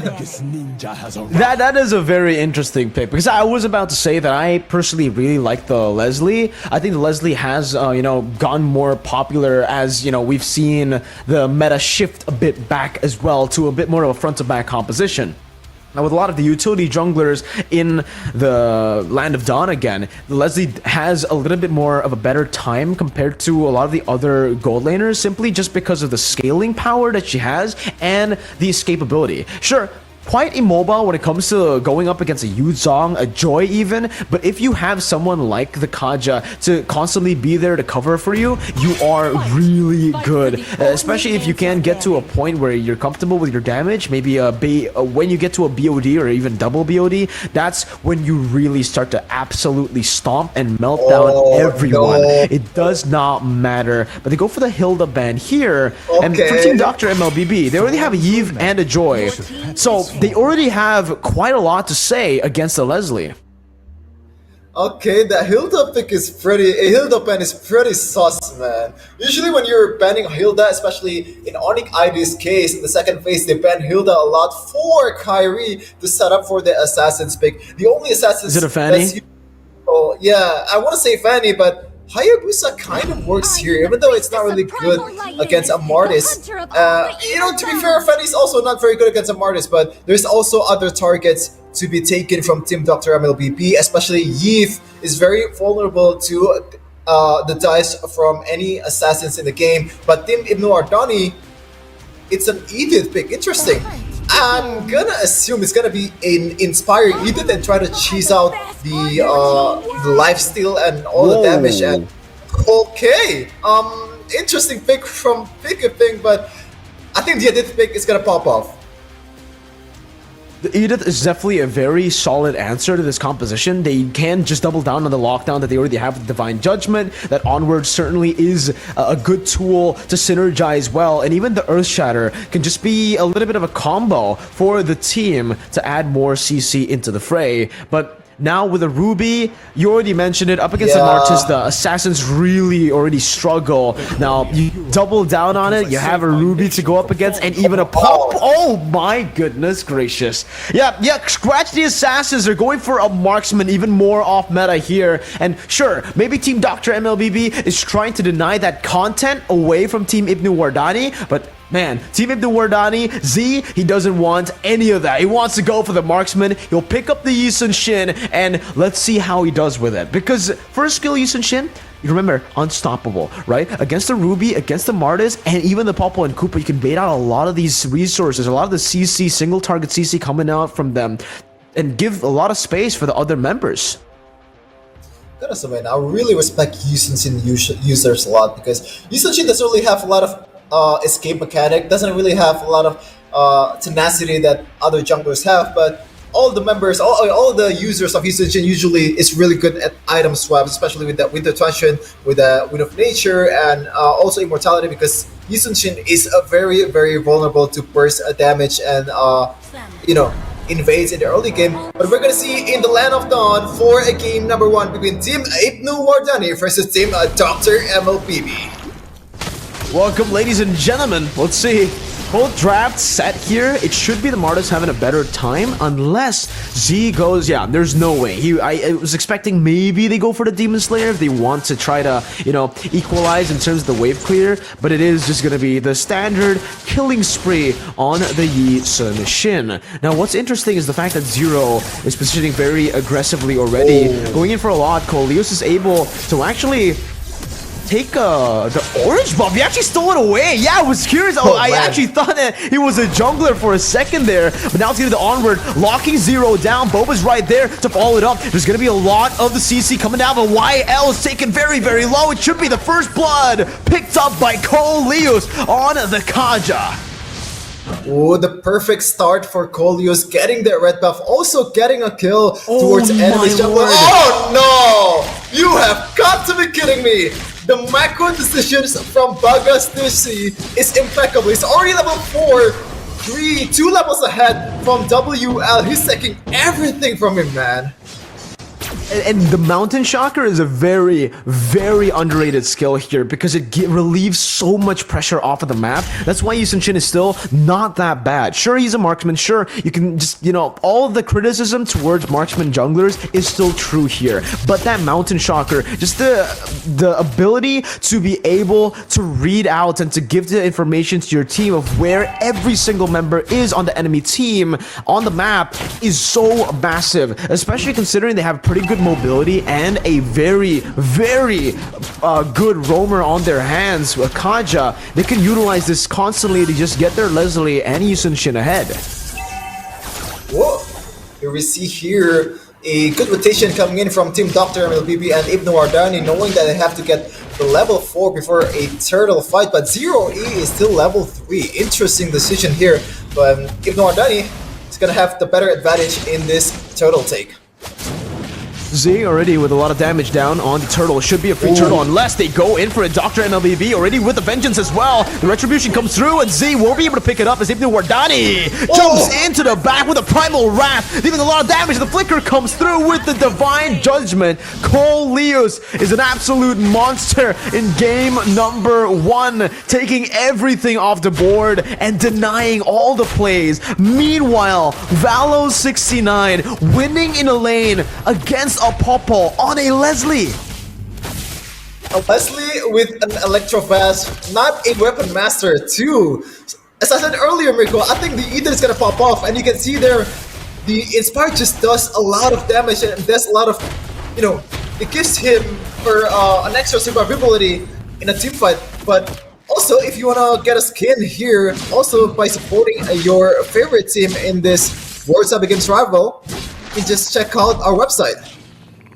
30 lucky dudes will be able to win in the voting through the voting session. So go ahead and vote, and you guys can be picked at random to get a skin. This is the MLBB skin list. If you guys are wondering, hey, is it gonna be magic dust? Nope, it's not. But look at Valo69. Oh, he's still able to flicker out to safety. YL holding on to that decimation a bit too long, and there's not enough damage to actually take Valo down. And all this time wasted up top has given Team ibnuwardani more time to counter jungle, to invade that bottom lane, and Z is already 3 levels ahead on a Yisun Shin. Oh my goodness, Yisun Shin is just really good at farming, man. This is just flashback towards like Wise or maybe in the top lane, Pikipin in trouble, but Coleus doesn't have. Oh my goodness, Fatal Airstrike's not gonna be able to take Pikipin just yet. But looks like Valo is gonna freeze the wave against Pikipin. Whoa, Valo69 with a bit of an aggressive maneuver there. A bit too aggressive, but they notice that everybody's down below, so they can't actually go for this Flicker Divine Judgment. Beautifully placed by Coleus, but Pikipin is still able to sustain, getting that shield down. They finally get the kill out, but Team ibnuwardani are a bit late to that read here. They could have gone for a little bit more of that turret gold, understanding that a lot of the members from Team doktermlbb were down in the bottom lane. But no, they decided to just recall, and Z still is able to get a free turtle off of that. Well, yeah, it seems like every time Coleus is there, it's just TTP there is just one step below Coleus. It's just the rotation coming in from Team ibnuwardani is just way better than doktermlbb. Every time Coleus is there, there's always be a kill for Team ibnuwardani, but Coleus is still very, very tanky to take care of against doktermlbb. Also, Z has not been present in the team fight much and getting 4 assists and a lot of goals from the farming area too. This is looking really good from Team ibnuwardani in the later stage of the game. It's just the Mountain Shocker, right? The Mountain Shocker is getting him all this free gold across the board. And the fact is, he has the most gold out of any member. Yeah. As a jungler, this is something that we don't see normally here. Valo69 on the Leslie farming incredibly well as well. But he has to be careful. YL can be able to bring him back with a Mortal Coil as well. That's the stun locking him down. The Flicker doesn't get him out. The decimation unnecessary, but will still be popped in. Team doktermlbb finally on the board in game number 1. Finally striking back, even though it's also a trade in the mid lane, and Z might be getting the first kill, but it's gonna be taken. Oh, actually Z still gets the kill. ibnuwardani will just let go of this turret because there's no way you're gonna defend it. YL still once more. ibnuwardani going with the primal web, and the Inspire still going on the damage and the survivability from the Inspire. I told you, Mirko, over and over again. This is really good. Holy moly! That was insane, Sheffin. That's what it was, man. ibnuwardani able to bait, getting the Earth Shatter down, and even sustaining up with the Primal Wrath Inspire. doktermlbb has the Vengeance, but it's definitely outclassed right now. doktermlbb, we said it, he has the experience, he has the analytical power to bring this team up, but Team ibnuwardani on every single level currently, mechanically, macro, decision-making, are a step, are a level above of Team doktermlbb. Coleus already doing it as well, man. He's shooting, he's just doing it, he's recalling, he's making the Sans maneuvers. Valo69, oh no, a miss by doktermlbb. It should still be a kill here, even without the dashes, even with a slight miss mechanic. But Valo69 needs to be careful. He's already been taken out 2 times. He has 100% of the deaths for Team ibnuwardani. Coleus once again with a beautiful read. If the airstrike comes down, and it should just be a kill over. Meanwhile, top side, Z so able to kite away right now. Is that's gonna be Primal Wrath. That's the I'm offended as well. Z not able to secure the retribution, but is able to maneuver out of the real world manipulation, even kiting away from Pikipin, who is not able to dish out enough damage. Coleus now with the slows, walking him down, is whipping one by one as Z charges in the arrow, gets it. Coleus with one last hit to take the kill back, and it's an unofficial wipeout. Oh man, Coleus not only managing esports, but it's also managing the Land of Dawn here. Coleus 4-0-7 so far in this game. A big count participation for this Kaja, and it's been popping off every team fight Coleus been in. There's always a kill towards him, and he hasn't died yet. it's looking really, really bleak from Team Dr. MLBB, especially with Valo69 on the opposing side. Leslie is definitely a monster in late game. Oh no! No, Mirko! No way.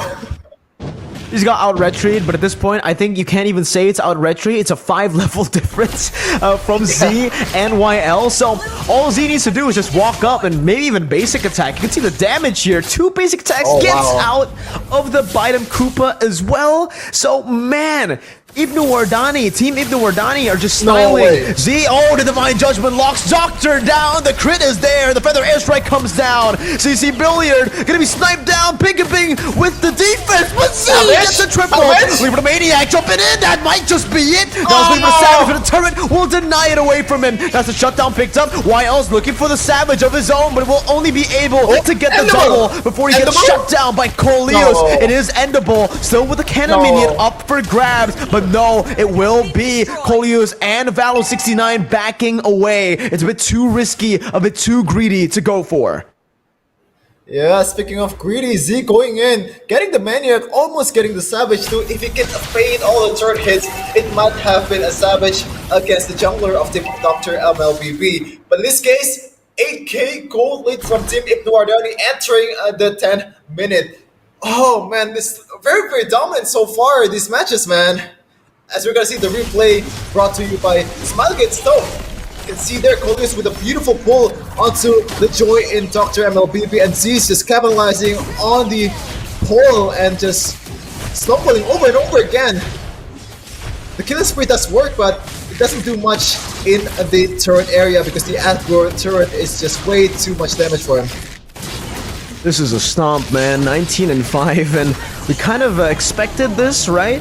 We expected it to be a close match, actually. No, so it's exactly the opposite of what we expected. And I think I can speak for everyone when we say Coleos is insane. I don't think he's playing like above the expectations. He's surpassing these expectations like it's nothing. And man, 5-0-11 on a roamer, on a Kaja, a hero that we're rarely seeing even now in C games. Coleos again just threatening him with the onward. Now it's gonna be the Earth Shatter as well. ibnuwardani stunned up. Then I'm offended. Connects on the 2 members as ibnuwardani goes in for Primal Wrath. Coleos is able to cancel the real world manipulation. Oh my God! Earth Strike comes down with a Mountain Shocker, and now it's Z onto the back, getting the kill back now. It's a double, it's a triple kill for Z. He's hunting for the Savage. It's a Maniac. Big is gonna fall. No, he gets into the fountain just in time. Z, he can still look for it. They can all just dive in to give him the Savage that he wants to go for. Big will not be able to defend this. Let's see if they give it over. Z walking down. He doesn't care about the Savage. He just picks up the base and takes game number 1.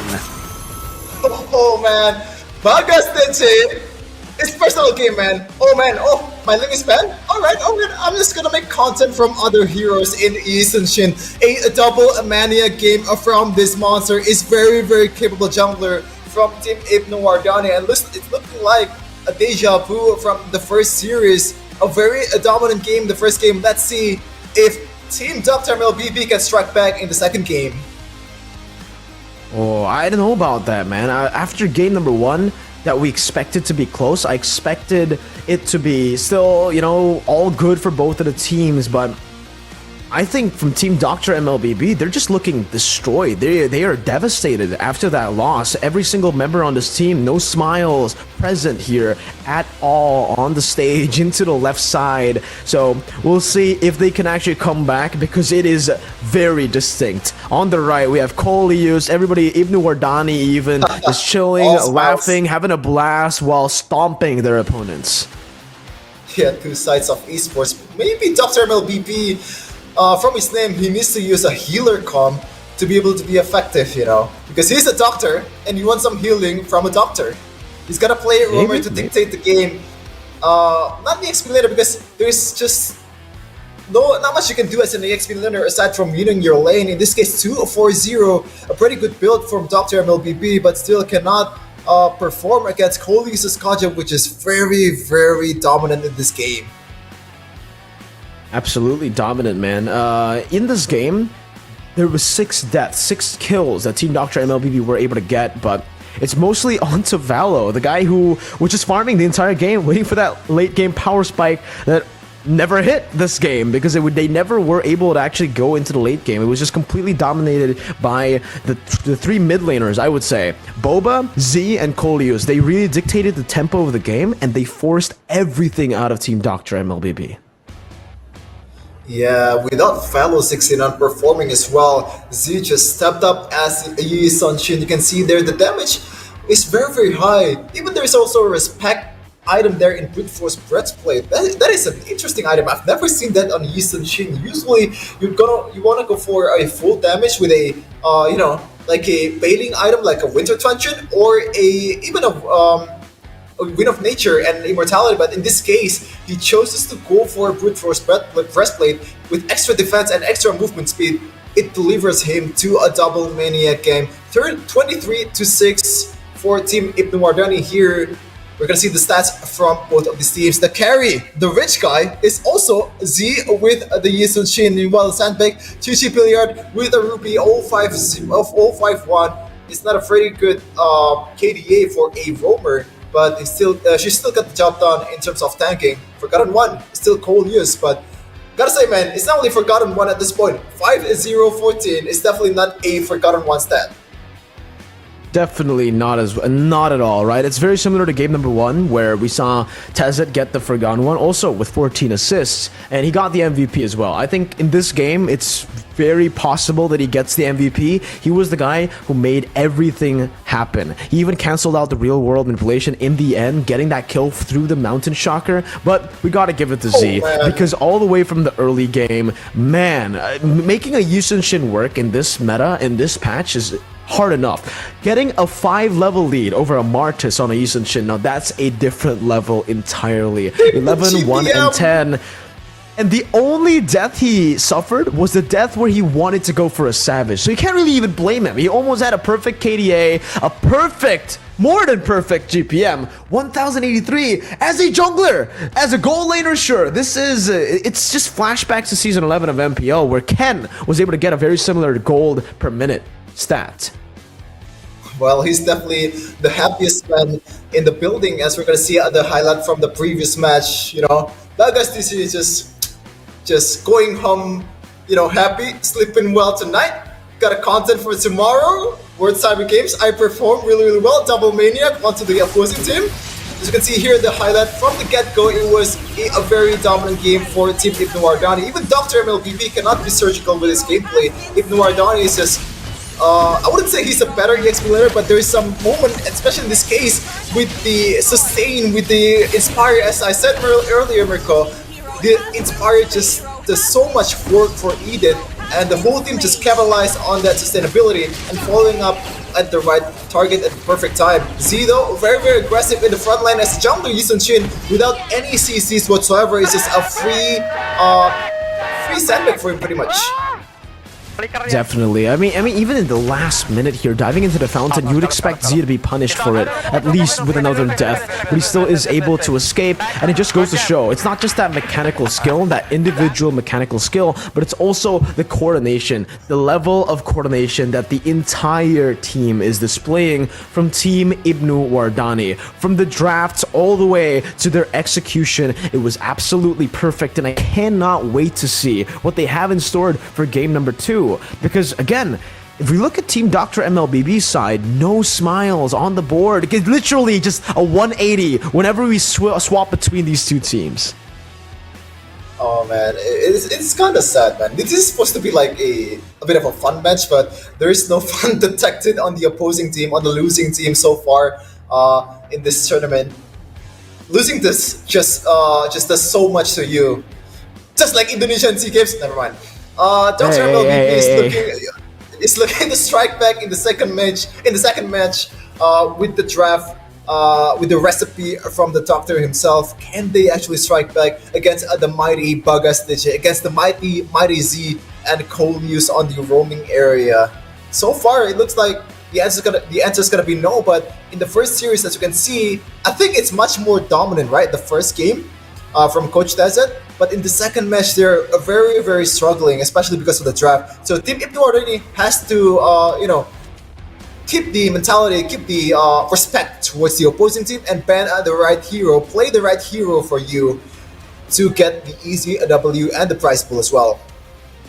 Most definitely, right? And right now, let's take a look at it again. We're jumping into the drafts with the glue ban. We're already seeing kind of a similar route here. Team ibnuwardani, even in the second pick in the red side, game number 1, they decided to go for the glue. So they really just dislike the glue at this point. Meanwhile, for Team Dr. MLBB, they're banning out the Joy, already respecting the pick that they went for early on, and also still the Ling. If he performs that well on a Yisun Shin, I can only imagine what he can do on the Ling. Oh man, like you have to watch his videos to understand this man. The combos that this guy has is very good. He's up there with some other content creators as well. I don't know if I could say other content creators' name here, but Levi MLBB, shout out to him. Also, really good content creator on that link. Bagas Deshe, also one of the best in the business. And getting the knight from that pick is definitely a sad thing, especially for a viewer like myself. I want to see the Link perform on the Team ibnuwardani's team, and they're playing around that Link, maybe with an Angela or other setup or buffing heroes for the Link. But in this case, Team Dr. MLBB is just way too afraid for that Link pick. But it's not going to be a problem though for Bagas DJ or Z in this case, because he's very capable in other areas as well. Before this, Yisun Shin, not a very meta hero currently, but he still make it work. More than made it work, man. He is performing the hell out of it. Two maniacs, man. I think it speaks for itself here. As again, it's still going to be the main target. He is still going to be the main target of the bans coming in from Team Dr. MLBB. That's the Hanzo in the first phase as well. So pure respect to Z. As Team ibnuwardani will most probably just go for the Kaja again. I don't really see why they should stray away from it. It was a pick that really enabled the entire team to make those crazy movements. But hey, since the Fairness is up for grabs, it was banned in the first game. I think picking up the Fairness would be a solid option as well. Though Dr. MLBB could just go for a Kaja and a Valentina to respond to that cult altar. I think the better pick is Kaja and Melissa, because presumably the Fairman is going to go towards that mid lane, and they're going to try to save that mid lane slot in the second phase of picks. They're going to pick the Valentina there, but in this case, Melissa seems like the right choice. Please be Melissa. I want to cosplay as Wolf. Never mind. Was made for. I don't know about that, man. Let's take a look at it again, though. With the Kaja and the Yve, sure, I understand what they're going for here. The utility that the Yve gives over in these team fights against that call altar makes sense, right? You can actually just disengage a lot using the Ice Queen wand as well once you get it with the utility you have from the dive that Team ibnuwardani are trying to go for here. With the Gaja pick, usually we see a Kufra to respond it over, but they go for the SS and a Wan. So it's a Fairness SS combo with the Wan. Okay, it looks like if this is alter ego, it's gonna be Barats for sure in the next phase of picks. But we're gonna see here in a second what's the answer for Team Dr. MLBB. A lot of AoE potential from ibnuwardani. They're gonna climb up really well. But in this case, they go for the Mortis, which is, I don't know, man. Like it is okay, but against a Blessing of the Moon God, against a occult altar, I don't think it's gonna work well. Especially when you have a marksman that you gonna have to chase in 1-1. In this case, I would say even burst non-meta heroes like Gushin works better, to be honest. For sure. I mean, I don't know, man. With the Yisun Shin ban, I don't really see the Yisun Shin as a viable pick in this game. Really good because they had a Kaja to cover up. They already had a pretty good frontliner as well. But with the Yisun Shin ban, I think it's just proper respect from Team Dr. MLBB. They know what Z is capable of, so they just ban it away. With the Martis, Yve, and Kaja, though, I think for Team ibnuwardani, they're just it is stopping them from going for any assassins. I think the only assassin that's still viable is probably Lancelot, but you gotta ban it out right now. For Team Dr. MLBB, I don't think they're gonna leave that open. It's a bit too much of a problem for them, and they already banned it in Game 1 as well, so there's no real reason for them to let this go. Yeah, there you go. The Lancelot ban coming in from doktermlbb, really respecting Bugga's DC's hero potential. You can say it's 5 bans towards it because Joy can also be picked in the jungle area. All the assassins are just banned, man. I know that Yusichin performed in the first match, and it might be experience bias is the answer or the reason, Mirko, from your question, but it really does seem unnecessary in this case because the composition is just counters Yusichin so well. doktermlbb has not picked presumably an EXP laner and a gold laner. In this case, you might want to go for a Melissa or a Claude if you're a Brands, you're going to go for the Claude because they're gonna be clumping up so much. The Blazing Duet's gonna go crazy in the back line.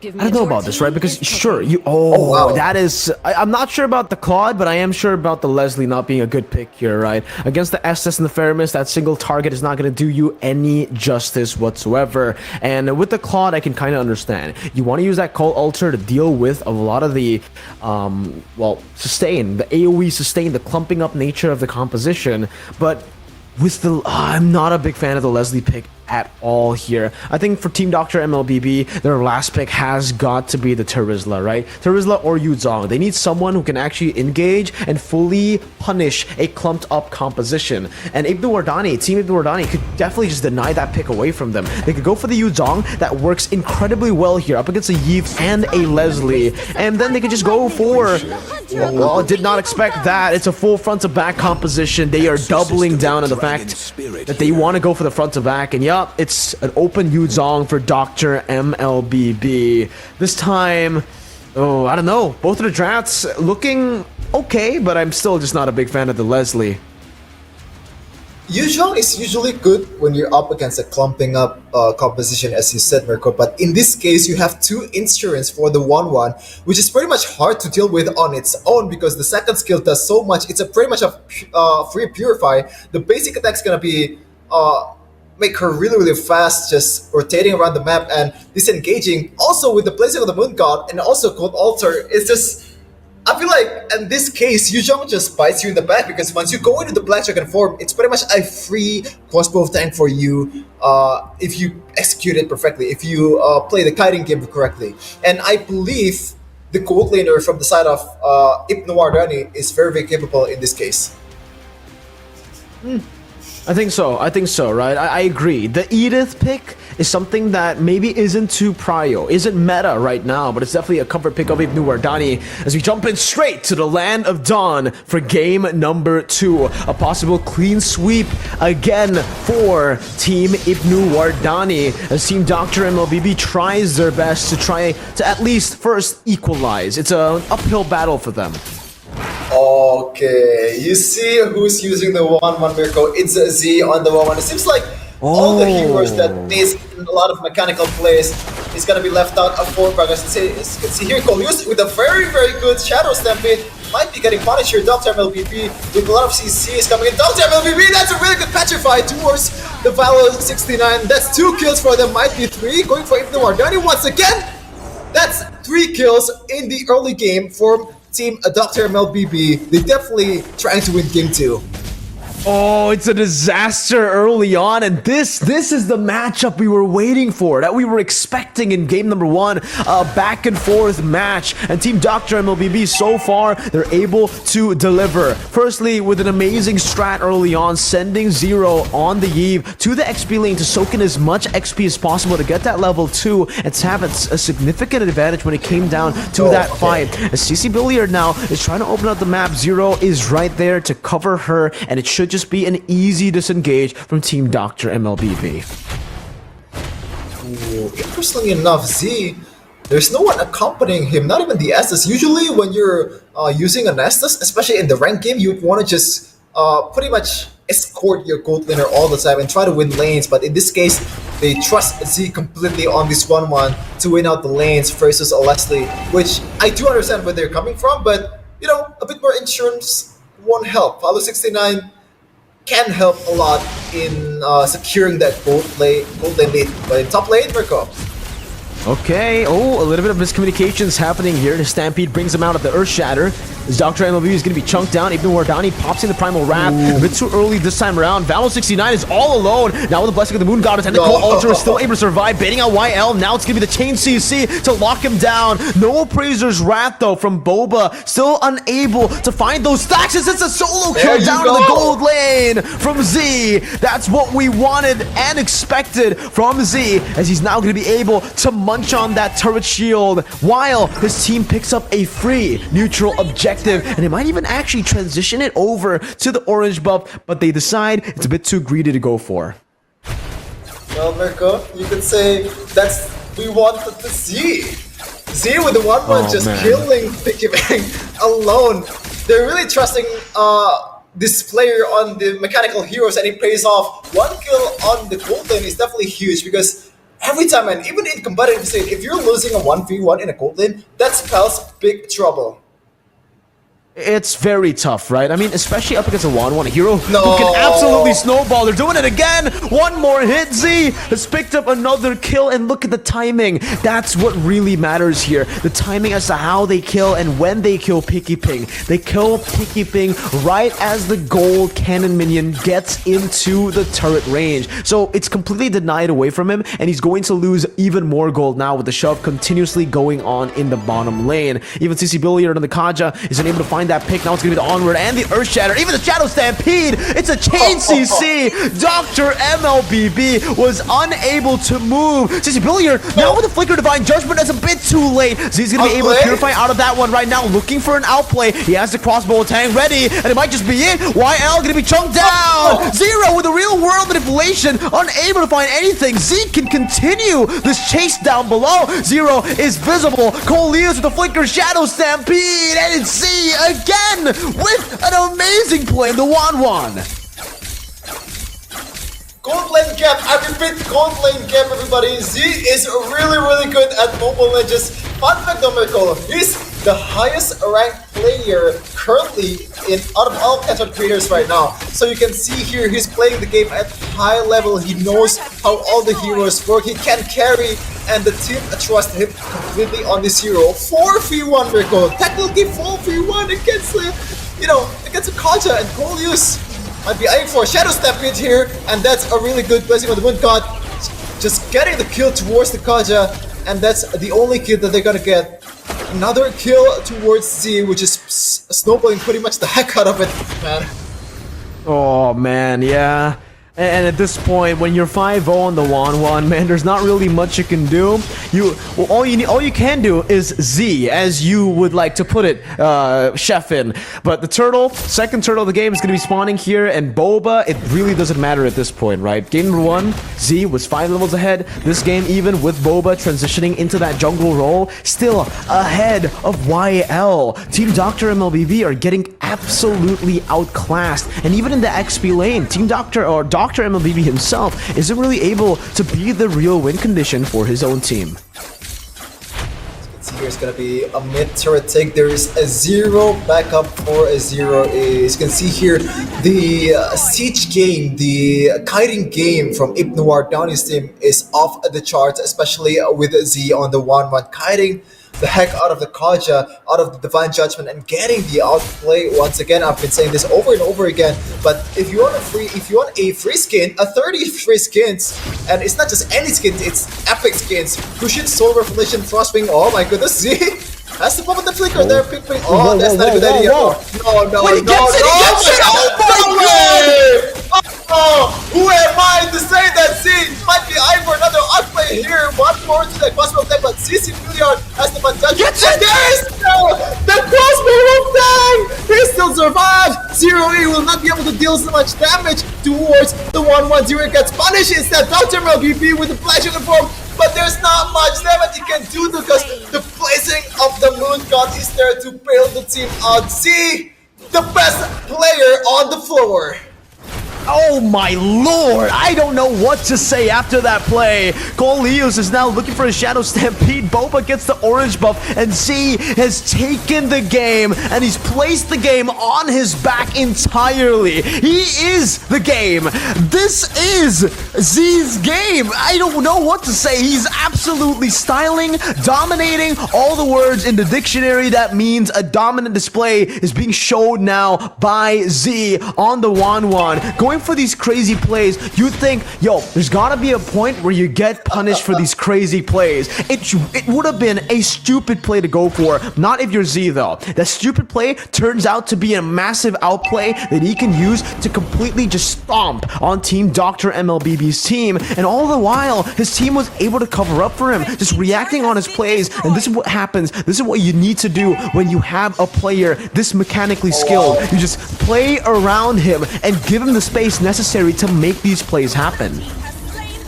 Oh, come on, man. You gotta give it to Z. He's not carrying your game. The turtle buff has to go to Z, but in this case, it doesn't really matter. Z, who cares about turtle buff? I can still carry you all to my back, and Z might be eyeing for time with 1-1.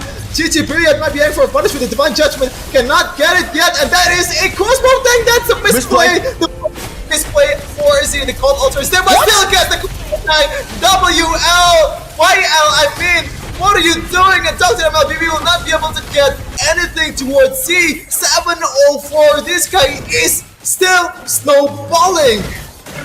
3-0, double buffs, and just a three slaughtered members with the crossbow tank that I still don't know how he managed to get despite that misplay. He has it with a nature as well, which is crazy because if I was him, I'd probably just be going for full damage. You're 7-0-4. You know what? I feel like he went for with a nature just to cap his damage so we can actually pull off the crossbow tank, because when you're so ahead on a 1-1, usually you don't even get a chance to pop your crossbow tank. You get the 3 weakness points and your enemies are dead. So maybe it's a way to just cap it to get that COT a bit faster. Oh man, we've been mentioning Z, but the cover from Coleus as well with the Cold Altar, perfectly placed, perfectly timed, just bailing Z's out of that. And you know, I really cannot see a way for Z to actually get bursted down, because there's just so much cover, so much feel for this gold laner at this point. Too much, I think is the word right now, right? At this point, it's not even just so much, it's too much. And when ibnuwardani can pop in his Primal Wrath to take a turret, you know that they have enough damage just on the 1-1 alone. ibnuwardani is just a cover-up right now for the back line. Z is again just playing in the front. CC Billiard now with the Divine Judgment. That might be a mistake right now. As the Cold gets placed down. Z finds the bang! And that's the outplay now. As he manages to get everyone on the board. It's a double, make it a triple as he looks for more now. How can he keep on doing this? How is he able to do this? Now it may just be another maniac, as YL's gonna be chased down under the base. The Wind of Nature gets popped in, but he's still unable to get taken down. ibnuwardani tanks it up. That is Z with a massive display. Now with the immobility, it's a kill over to Boba, as it's a clean 2-0. A stomp of stomps for Team ibnuwardani. What is Z doing what is he doing here? Like, he shouldn't be here. He's not a content creator. He's good enough to be a pro player right now, Mirko. How? Where does that crossbow tank come from? Also, the cover from Coleus was perfectly timed as well. But I feel like he goes in knowing the fact that Coleus is gonna be there to bail him out. Also, follow 69 with the blazing of the Moon God as well. Z carrying ibnuwardani, Team ibnuwardani on his back, 2-0 in too much of a dominant fashion. Goodness gracious. Oh my lord, man. Oh my lord. You can see Coleus as well with the thing twice. Coleus with a little bit of spice, as he was also one of the winning factors. The factors as to how this team was able to absolutely dominate. Because Z, sure, man, he's been making the plays happen, but without that clutch Cold Altar, he would have been taken out. He would have actually fallen a couple of times here in the game. So you gotta give props to the guy who enabled Z to be such a menace here, who is, in this game, coleus. 1-0-12 for Z, 11-0-5. These two members were the biggest factors, as to how they were able to win. As you can see, but also as well, Mirko, the kill distribution of the team is really good. One kill for the mid laner, which is pretty much a utility mid laner at this point, for a Z and Z alone. ibnuwardani only taking 3 kills, it makes sense with the Inspire, you deal so much damage, with a Feather of Heaven as well. But Boba and Valo 69 combined for only 2 kills. 11 of them was Z's and Z's only, so they know where to put the X at. It doesn't matter putting your eggs in one basket when the basket is this beautiful, what's the word, Mirko? I'm struggling to find the word at this point. Aziz just absolutely dominating this match. On the other hand, though, Pickeping level 9 compared to Aziz a level 14 is just, it's unfair, man. It's unfair. The gold as well, 4K for a Leslie compared to 10K. 4Z, that's more than double. What is this game? What is this guy doing? He's stomping. He's getting all of the resources, taking double buffs, taking everything, and all the while stomping the Leslie, shutting her down from the early game, right? I mean, when you have a Leslie with a Berserker's Fury in the 10th minute of the game, just the Berserker's Fury, you know you've done a good job at shutting her down, man. She has less gold than the Estes. The Estes that has just been waiting in the back with a roaming boot. He wasn't doing anything as a roamer except for healing, and Roamer somehow is able to get more gold compared to the Leslie. And here, the carry, the rich guy, another 1019 GPM game for Z. He's averaging at a 1000 GPM. That is a disgusting stat to have. Get out of here, man. Get out of here. Get this guy out of here. It's unfair. It's unfair. This guy is not at the same level as other content creator here. Make him his own league, make it Z's league at this point, man. But, they're not gonna be... I feel like at this point, they still respect the opponent. As you can see here, it's still a proper draft for ibnuwardani compared to coachtezzet's draft earlier, which is pretty much a bit disrespectful towards the opponent. But it is still coachtezet, the one opponent that they're gonna face in the next stage, and they have to give the same amount of respect towards any other opponent out there, or even more in this case, because it's an MPL talent. It's an actual MPL player. We're gonna see the MVP. It doesn't matter. We don't really have to explain it. The average KDA from this guy is 20. Wait, I'm trying to do the math here. 13.5. Wait, no. You know what? I didn't manage to finish uni, so who cares? It's fine. It's completely fine because the game wasn't logical as well. So you don't really need to put logic into it. You can just enjoy the game as a viewer. Because early on, they were looking really shaky, right? This 4v4 did not end up with them winning it out, but Z somehow making these outplays happen constantly while also getting the lead in lane just basically gave that opportunity for the entire team to say, you know what are we doing playing for the turtle? What are we doing playing for ibnuwardani up top when we have a star player in the gold lane? Z, every time he makes a play, the team just needs to follow. It is. He goes in with the Inspire, he uses everything, and he gets caught in the suppression, but no one is there to follow it up because there's a Cult Altar, and coleus has already rotated up top so fast to support Z and to enable him to make these plays happen. So there you go again. You need to really give props to the entire team for coordinating and playing in a way where they can enable Z. Again, another beautiful Cult Altar placed by coleus to enable that win up. The crossbow of Tang actually to get placed down. Z was able to free hit entirely here. Even popped the Wind of Nature just for fun. At this point, it's more of a disrespect tool. And props to ibnuwardani. Again, he was just staying under that bottom lane base turret to take the turret aggro so that Z can survive with a perfect KDA. The unsung hero of this series is definitely ibnuwardani. Because, fun fact, man, Fun fact, Marco, Ibnuwardani is a legend player. His highest rank is legend, and he's playing like this with an Edith, with an inspired Edith, pretty much carrying the game two. Goodness gracious. Wait, ibnuwardani is a legend Yeah, player. I told you. Wow, told you. wow. Well, again, that's why you do it. That's why you play for Z, right? I mean, ibnuwardani, props to him as a legend player. Definitely doesn't look like he's a legend player. Doing everything right. Even outlaning Dr. MLBB. Oh, wow. He was outlaning Yeah, an analyst, Chefin. Interesting, yeah.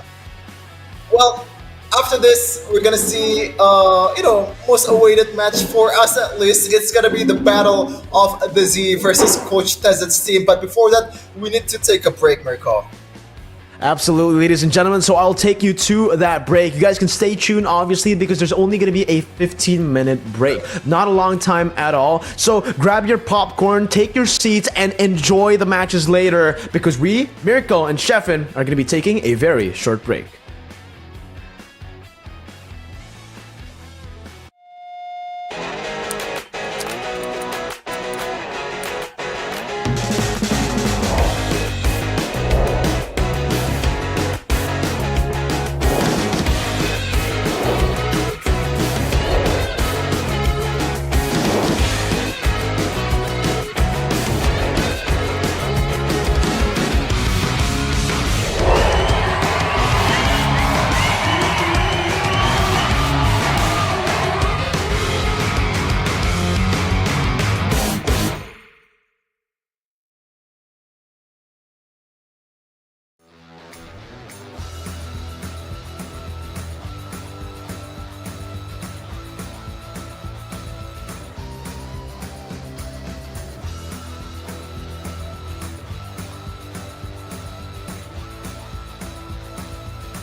Welcome back to World Cyber Games Rivals, entering our third game between the long-awaited team, the team of Coach Tezet and team of ibnuwardani. We've seen some crazy mechanical plays, especially the game before this, Z or Bagas Deche going crazy, absolutely crazy on two different roles.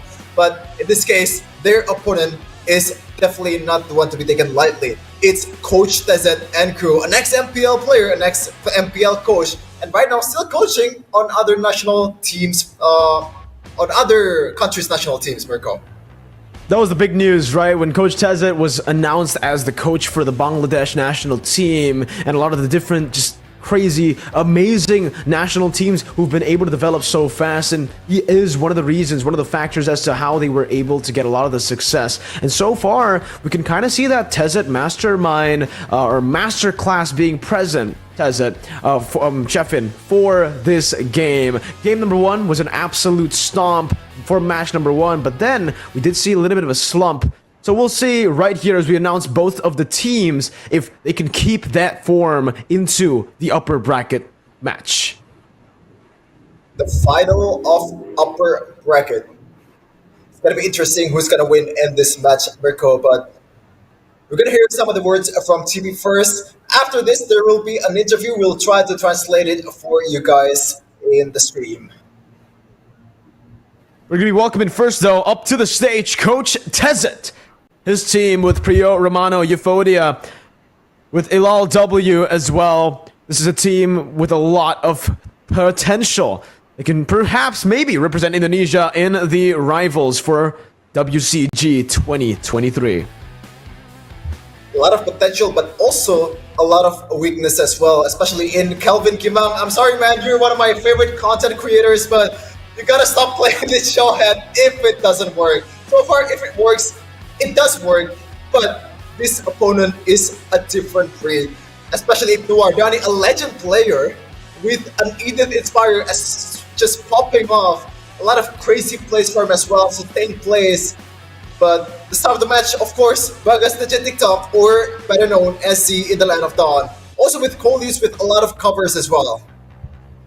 Here it is, Team ibnuwardani as well. You can see them walk up to the stage with full confidence. They're all just going with the esport pose. That's what you go for, except Z. He's the only one who decides to, you know, stay away from that kind of trend. But we're going to have a little bit of an interview segment as well. This time around, we are going to be translating it to English. Chefin for both Team ibnuwardani and for Team Tezet. Okay.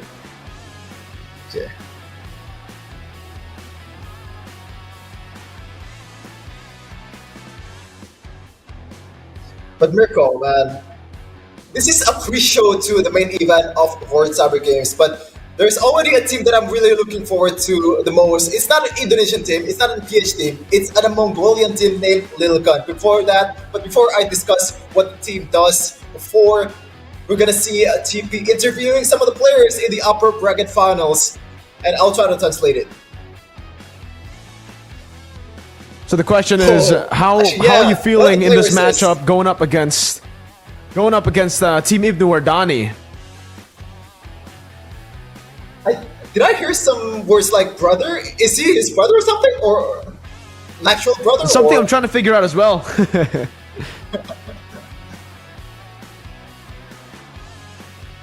Oh, it looks like the plan is not to ban Bagas Deche's hero, so maybe we're gonna see the link here, Mirko. Maybe that's a change in strat. Apparently, for ibnuwardani, he feels like that's kind of like cheating because you know what we're cooking up in our kitchen. But it seems like they're still confident now with the match at hand, with the draft as well, as to how it's going to go.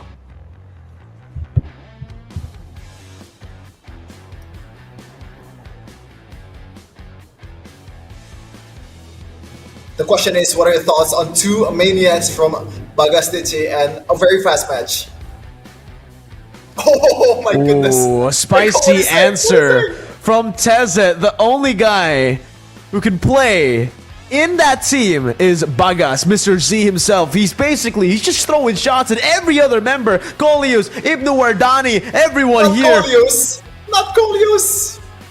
Not Coleus. Remember, you can get banned, bro. You're poking the bear. Any words for Team Coach Tezet?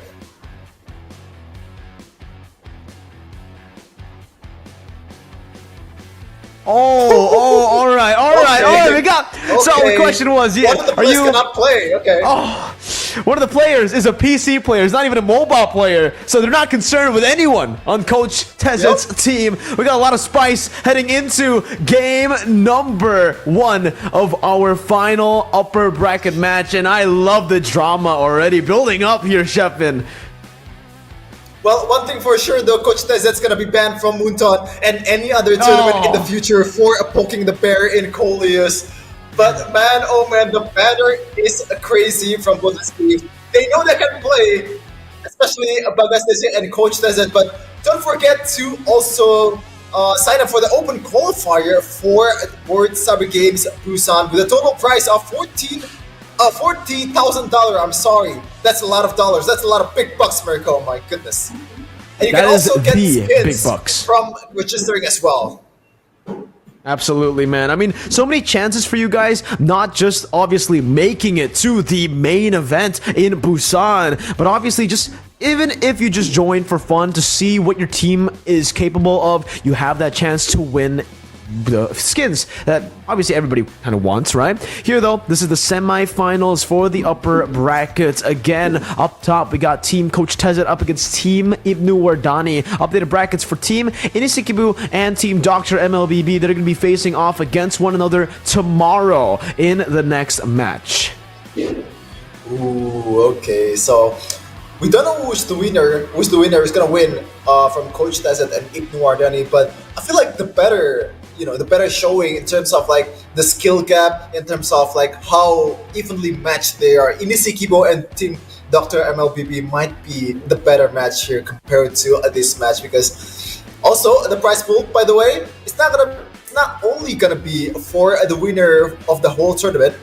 It's also gonna be for the winner of each stages. So they're still making big bucks here by winning the games before the finals or before winning it all. So yeah, nothing to lose except you're losing every matches that you're gonna play, and that is something that Team Inisikiboo and Team Dr. MLBB don't wanna experience. Definitely not. I mean, look at the money you can get here, right? I mean, the prize pool is massive. I wish I was playing. For sure. I wish I was playing as well, but it's all good right now because the team lineup for Coach Tezet is looking as strong as ever. Once again, it's Tezet himself, Priyo Romano, the quote-unquote PC player, Kelvin Gimang, Euphoria, and Ilal W.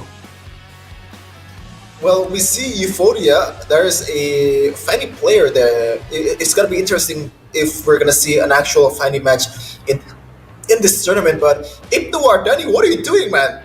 Layla, Freya, and Mia, and you're playing an Edith. I mean, I guess it's fair. It's kind of the same hero, like a sustained basic tech based hero. Kind of works the same with Freya with the ult as well. With the primal weapon, it gives you a lot of sustain, also a lot of damage, AoE damage, mind you, and it works so well so far from Team ibnuwardani though. Again, the star of the show is still Bagas DJ, even more than any other member from Team Coach Tezet. It's gotta be interesting if we're actually gonna see the respect ban, or will they actually stay true to their words to not ban Bagas DJ's hero. But at this point, I don't think Ling's gonna be the prior hero for Bagas DJ and Mirko. Because you know what? I just remembered something. You know, I just remembered something, Sheffin. Literally, this is a big thing that I completely forgot about.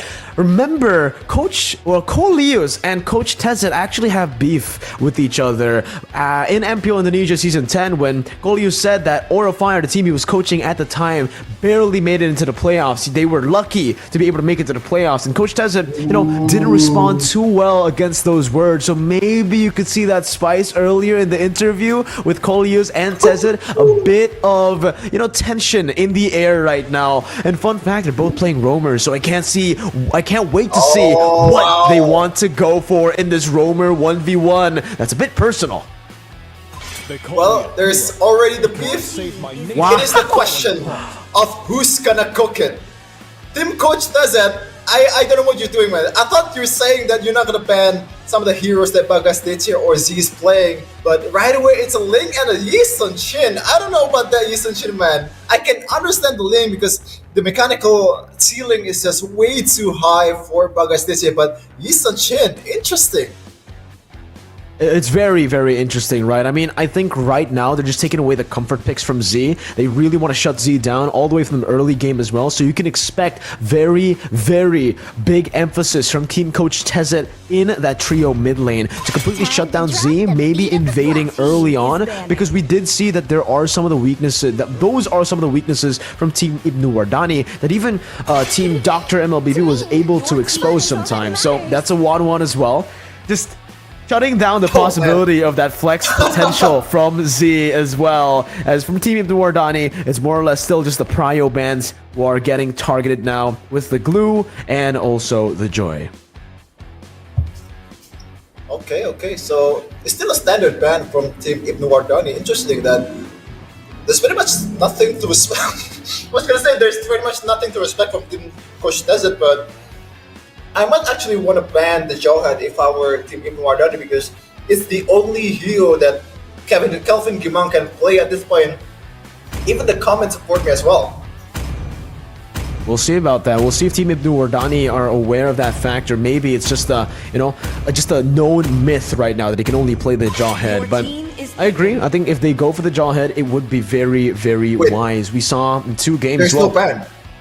I think there's a little bit of a mistake right here. You can also see the reaction from ibnuwardani and even from Coleos there, just laughing about it, but they didn't go for the ban. Again, this might come back to hurt them as the Faramis is left completely open. It's going to be picked up here. Team ibnuwardani will most probably go for the Valentina pick to try to neutralize or to equalize the impact that the Faramis has with that cult altar. Will they though? Will they though? I mean, I feel like we're kind of having the wrong vibe here, Mirko. We're being kind of too analytical on this kind of game. It's a bunch of content creators. Of course, they still can play, but it's not on the same level as MPL players. So we might want to turn down the expectations just a little bit. And oh, it's gonna be a Kaja pick from Team ibnuwardani and a Mortis, so they're still sticking to their guns. Coleus with a Kaja works wonders in Game 1 versus Team Dr. MLBB. Let's see if it's gonna be the same for Team Coach Tezet against Team Coach Tezet. Well, I think with the Martis pick, this is also basically confirming that we are not going to be seeing Z in the jungle, right? There's no way they put Z on a utility jungler here when they need him to carry. Meanwhile, for Team Coach Tezet, still going for what works here. Because the Kaja has been picked up, they go for the Atlas and the Jawhead. 2 picks. There's going to be very, very hard to go up against for Team ibnuwardani as they go for their last pick in the first phase. Getting a gold laner, in my opinion, would be wise, but they go for the Valentina that we expected, that we said earlier, to try to neutralize or to just equalize that impact from the cult altar. And now another big ult, the Fatal Links.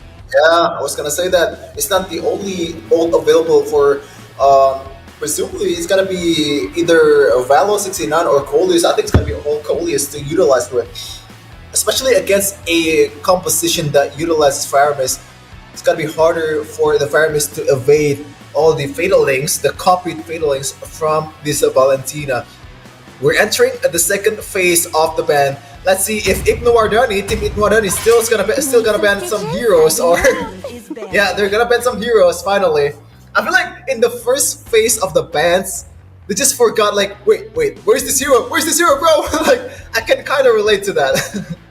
Same. I think everyone can kind of relate to that, man. It's a stressful moment, especially your first time playing on stage, right? So I miss a lot of bans in my ranked games. They definitely can miss some bans as well. But it seems like they're back on track with the Melissa ban coming through. It's a pick that definitely will give them a lot of trouble, from the Martis all the way to even Coleus on that Kaja, right? If he flickers forward and he gets popped in by the go away, he gets knocked back by the go away, it could definitely be a big big mistake. And Team Coach Tezet, for them, I think they're just going to start to ban out. Ooh, I like that a lot. Yeah, he likes it too. Oh, He's okay. going with the approval. I see With the it. approval. I see Okay, it. we can see the nods coming through from ibnuwardani. He likes the bans from Team Coach Tezet. And we'll see. Maybe he goes for another XP lane, trying to shut down ibnuwardani, knowing that he is, like you mentioned, a legend-ranked player. He may not have a lot of hero pool, or not a good in-depth hero pool. You know, I gotta say, if he's gonna pick Freya, I'm looking forward to the matchup between Kelvin Gimang with Jawhead, a very known Jawhead back then, against a Freya main which has a lot of damage to work with, especially with the Inspire. It's a 1v1 specialties heroes, right? So the micro game is gonna be off the chart from both of these XP laners, but we can see here ibnuwardani decided to ban 2 gold laner and presumably gonna pick a gold laner here as well. For Bagasteche might be eyeing for a Claude because it's very good against a complete clumping composition, but the thing is there's also a lot of knockup in Ejector and Fatal Links from Team Coach Tezet. Oh, whoa, they go for the Mincetar pick. Which is an interesting Benny? one, I would say. Gold lane Mincetar, is that something we can see Fuck here? your We did Benny. see it from Benny, you're right, and MPLPH, so maybe something they can utilize here, but with the Amon and the Clint, they definitely need some range to go up against this composition, and I think that just knocks the Claude out of this game as well. Up against an Amon, up against the, well, mostly not the Amon, but mostly the Clint. The Claude's really going to be very bullied, heavily pressured in lane. So they go for the Leslie. Okay, something that can actually, you know, again, have range, who can lane against the Clint. Not too well, also gets bullied, but as long as you're able to farm out, and as long as you stay in the back waiting for the Atlas to use that Fatal Links, I think you should be all good here. Well, it is a hard task, Mirko. It's not gonna be as easy as you said because Leslie gonna be losing the lane versus a Clint most likely because the first skill just deals so much damage. Clint is still decent in the laning phase, especially against a Leslie, which is vulnerable to any damage that's gonna be poured from the opposing team. But in this case, man, I think Z's gonna be the one who's playing the Martis, so we're not gonna see some heavy mechanical gameplays coming in from Bagasteche, the Link Man himself, but we're gonna see some kill secure plays from that decimation from Bagasteche. We'll see. With the Martis, you do have a lot of power when it comes down to neutral objective takes, and maybe that's what they're going for. Maybe they want to utilize Z to get all the turtles to make that snowball happen in the early game as we jump into the Land of Dawn. Ladies and gentlemen, welcome to game number 1 in the semifinals of the upper brackets. Okay, interesting emblem choice here from Velo69. Before this, Velo chooses to go for Electro Flash for a Leslie, which doesn't really bode well in late game. In this case, it's gonna be Weakness Finder for this game. Coleus though very aggressive in the early game, trying to force out Z! That's the way he carries the game with the Retribution, but Coleus might be going down in the hands of Elal WZ.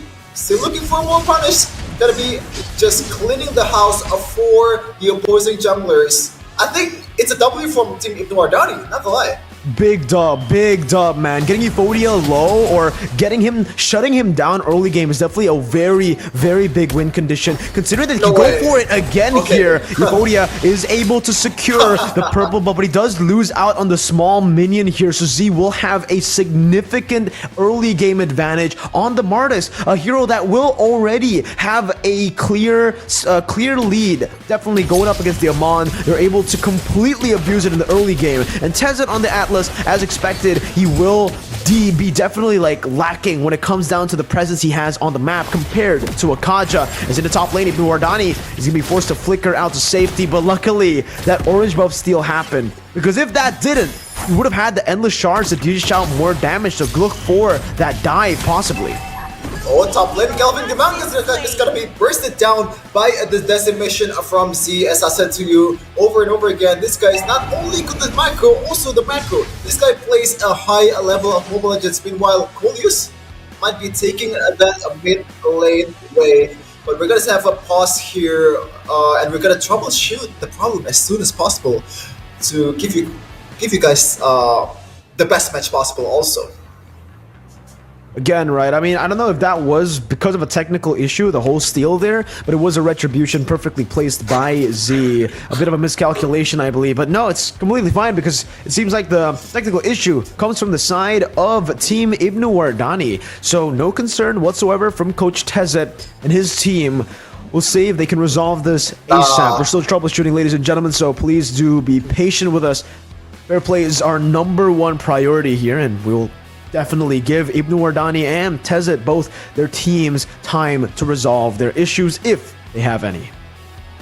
well, that's where you're wrong, Mirko. I think Coach Tezet has to be very concerned about this boss because right now Coach Leos has access to his phone. Might be eyeing for a few calls here and there to make the game easier, and might be talking to referee to bribe him. Okay. Maybe with some diamonds. Maybe Coleus, he's a rich diamond man, right? He has a lot of diamond. I think he has like 100,000 diamonds in his account. So definitely something he can look into. Maybe he's contacting one of the members from the enemy team as well. But it seems like we're still waiting for ibnuwardani to fix whatever's going on here with his phone. As they're both still just waiting. Both teams are waiting. But in the early game, we can kind of say that Team ibnuwardani has had the better start, right? A good kill up top and also a steal to shut down the man himself, Euphodia, in the jungle. Getting a lot of the pressure done and shutting the Amon down in the early game is definitely going to be a huge blow over to Team Coach Tezet. Yeah, especially if you're playing as Amon. He's an assassin.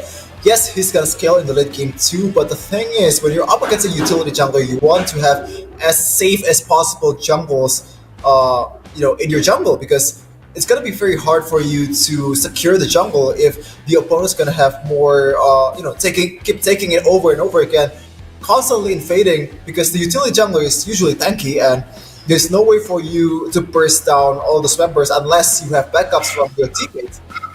But we're gonna see here, we're going back into the game as Bravo 69 does a very unnecessary flicker.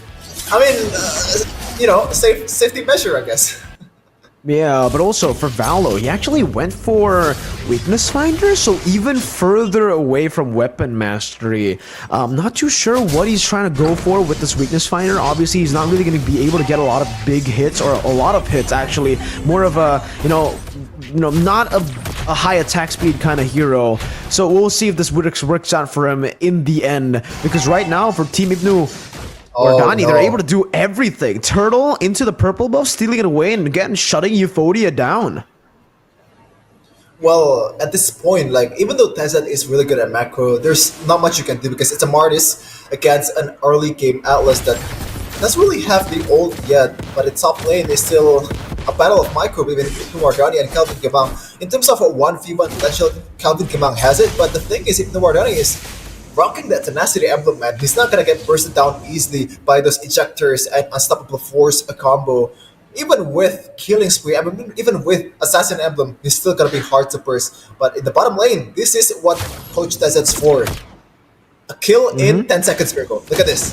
Oh, Flicker, Fatal Links as well. Lethal count, just instantly taking Valo down. Coleus rotating over, Endless Shards gonna be popped in, but Divine Judgment finds Pure Romano, is getting to be taken low. The Decimation finds its mark, and it should be another kill right now as LLW gets absolutely dunked on under the tier 1, and that's 2 kills traded in for 1 early on for Team ibnuwardani.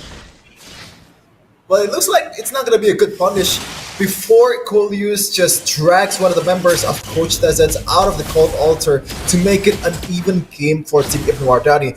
Props to Z, though, just punishing the hell out of the overextending members of Coach Tezet, getting 2 decimations and just snowballing over and over again. Calvin Gamang going in. Oh, good dash away from the ejector right now as the Call Ultra gets placed down, and that's a decimation again from Z. Absolutely lethal, and the shards not dealing any damage as that's the King's Calling, locking Tezet down. ibnuwardani looking for more right now as Euphoria actually walks back in onto Z. Coleus is right there as well. Z's going to be able to secure the purple bomb. The Fatal Link brings them back, and that's the damage coming in, but Z is still able to dish out enough damage even under the turret. LLW will be forced out of it. Boba running for the hills, and somehow, someway, Team ibnuwardani walk out with the better trade. Well, with your coach Tezet, you hate to see it once again. 5-0-1 out of 6 kills from Team ibnuwardani, 100% kill participation. This guy is definitely a star in the making, or even already a star in content creating area. This is unfair, man. He's just way better than any other players on the map right now. 5-0-1. An absolutely phenomenal performance. We thought maybe it's just because they were up against Team Dr. MLBB, a very inexperienced team, but up against Team Coach Tezet, an MPL coach, now a national team coach. This is definitely impressive, but Valo on the other side, there's always going to be a lane that suffers, and it's great to see that Coach Tezet is able to still punish some of the members coming in from Team ibnuwardani who are overstepping their stay. Well, Valo 69, interesting emblem, also interesting build. Endless battle force item, that's definitely the wrong build to use there because you don't really have that much physical attack just yet. If you want to build Endless Battle, you have to combo it with that Blade of Despair, but in the early game, you have to build that Berserker Spearman to further enhance the crit damage from a hero that's definitely critting on your face. But in this case, Z, once again, very, very aggressive. 4-level difference between the jungles. This is why assassin junglers are very rare to use in this meta. Very rare. You get punished so easily, and you can already see Team ibnuwardani utilizing it to the max. Z in the mid lane now taking that first turret down. The Fatal Links comes down only for 2 members. Only onto Coleus, who's still going to be able to flicker out as the Call Ultra comes down. Boba's able to buy some time. Coleus now running for the hills, and he's going to get taken down by LLW with a Call Ultra to match it back. That's the retribution, though, slowing Euphoria down. Z's going for it. Smart missiles coming through, but the Mortal Coil from Z will be able to get him out of that sticky situation. A neutral, or no, an objective, a structure, traded in for a kill, as you're going to be able to look for more. Down below, they're already rotating. Orange buff should be taken away by Z right now, and yeah, he gets it away. It's just adding salt to the wound. Man, at this point, man, I'm not going to be surprised if Z is going to have like 3 perfect games with Rich Guy and highest damage, highest gold basically, for 3 straight matches. This guy on every hero has been impeccable. You give him a carry, I'm gonna deal damage. You give him a utility, I'm still gonna deal damage. I'm still gonna steal your your opponent jungler's jungle. Oh no! The bottom lane though, that's that. Eyeing for a Natalia and getting the Fatal Legs onto him. A good play from Tezet.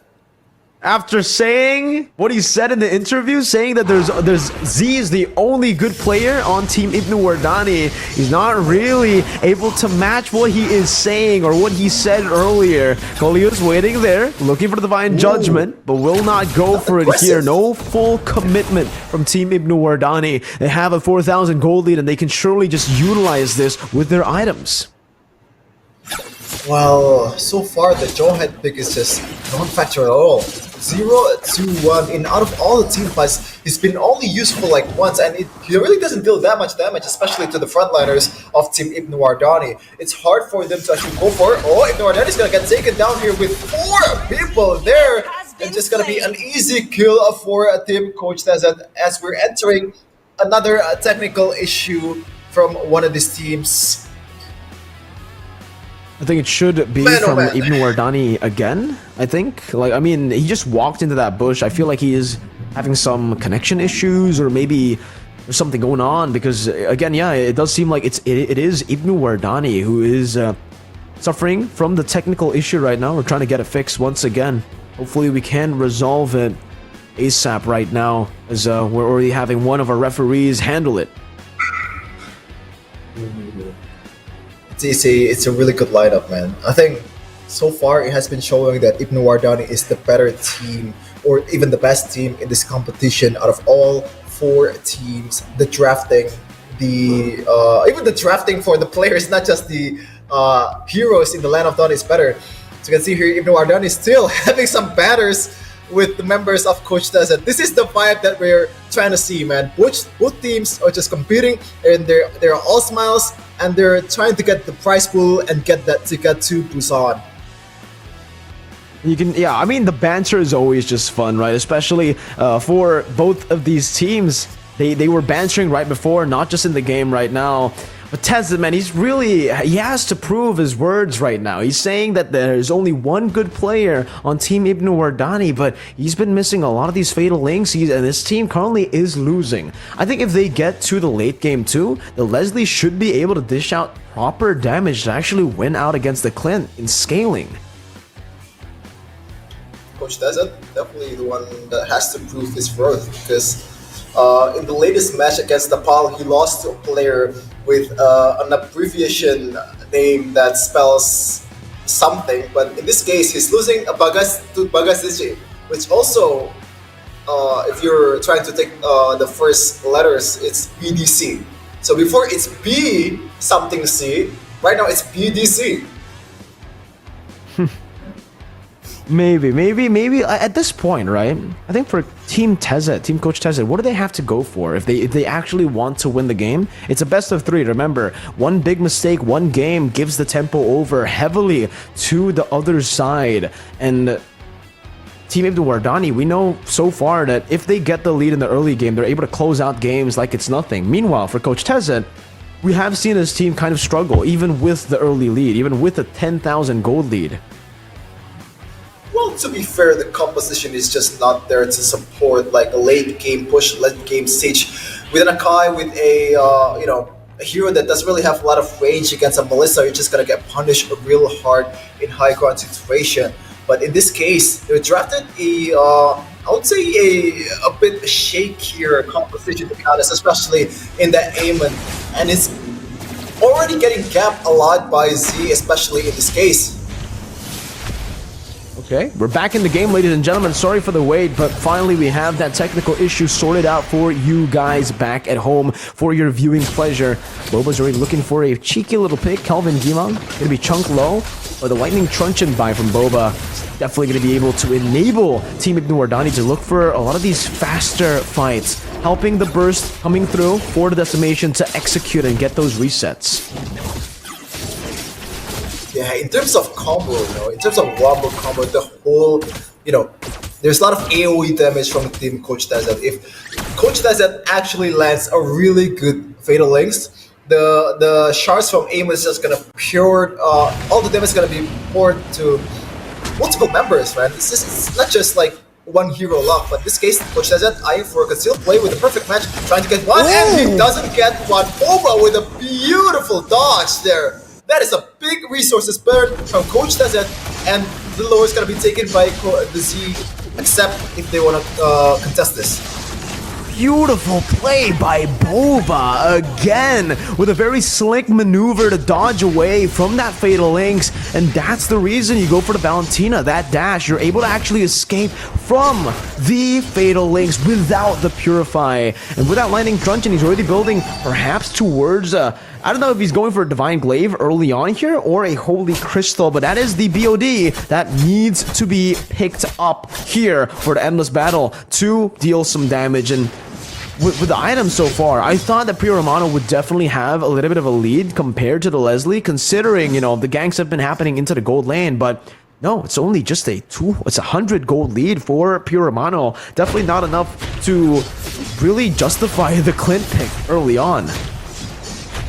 Yeah, and especially when Val 69 is only 0-2-0 so far, and Z, I like the itemization here. Early immortality for him, because he's the one who's gonna be diving towards the front line. He's gonna be the main frontliner of Team ibnuwardani with the Mortal Coil. Even though you have a lot of disengage mechanic, you're still gonna be vulnerable to a lot of damage, especially from turret aggro in this case. But Team ibnuwardani, 5 men on the bottom lane, getting all the towers available. The only one that's left is the base turret for Team Coach Tezet. It spells trouble big time. Very, very big trouble, man. With the first lord, you're able to get every single tier 2, and that's already very good value for Team ibnuwardani. They can continuously just use the map pressure they've already built up with those turret takes to invade and to suffocate Team coachtezet. The longer the game goes as well, remember the scaling isn't really present from Team coachtezet, whereas maybe they can lean on the Clint. But even then, definitely outscaled by the Leslie. Definitely outscale, and see here the level difference from both of these junglers, 15 to 11. You know, 4 level difference in early game kind of makes sense, but in the late game though, it's much harder because each level you need more EXP to increase your level. In this case, 4 level difference is just way too crazy. Finally, it's only 3 with a glowing one also picked up by Euphoria to burst down all the members, all the frontliners from Team ibnuwardani. And that's a good fatal links towards Su, and all the damage is pouring in the shards going on to ibnuwardani. He's gonna get punished with that engage coming in from coachtezet. Good engage to pick up. To go for a pick there, good facilitator as well for the team, but again, it doesn't really answer any questions for now. It's just ibnuwardani. He's already been taken out once, and he's not really a crucial member to the team. They need to start going for the picks onto the crucial members. This is Z, coleus, or even Boba at this point, because with ibnuwardani spawning in, the Lord pressure is still pretty much the same. Valo69 is still up, still able to farm up top. Z is covering him. Kelvin Gima is already looking for cheeky little dive. Oh, the endless shards almost takes him down. Valo needs to respect this. He's just walking up constantly, acting like a frontliner.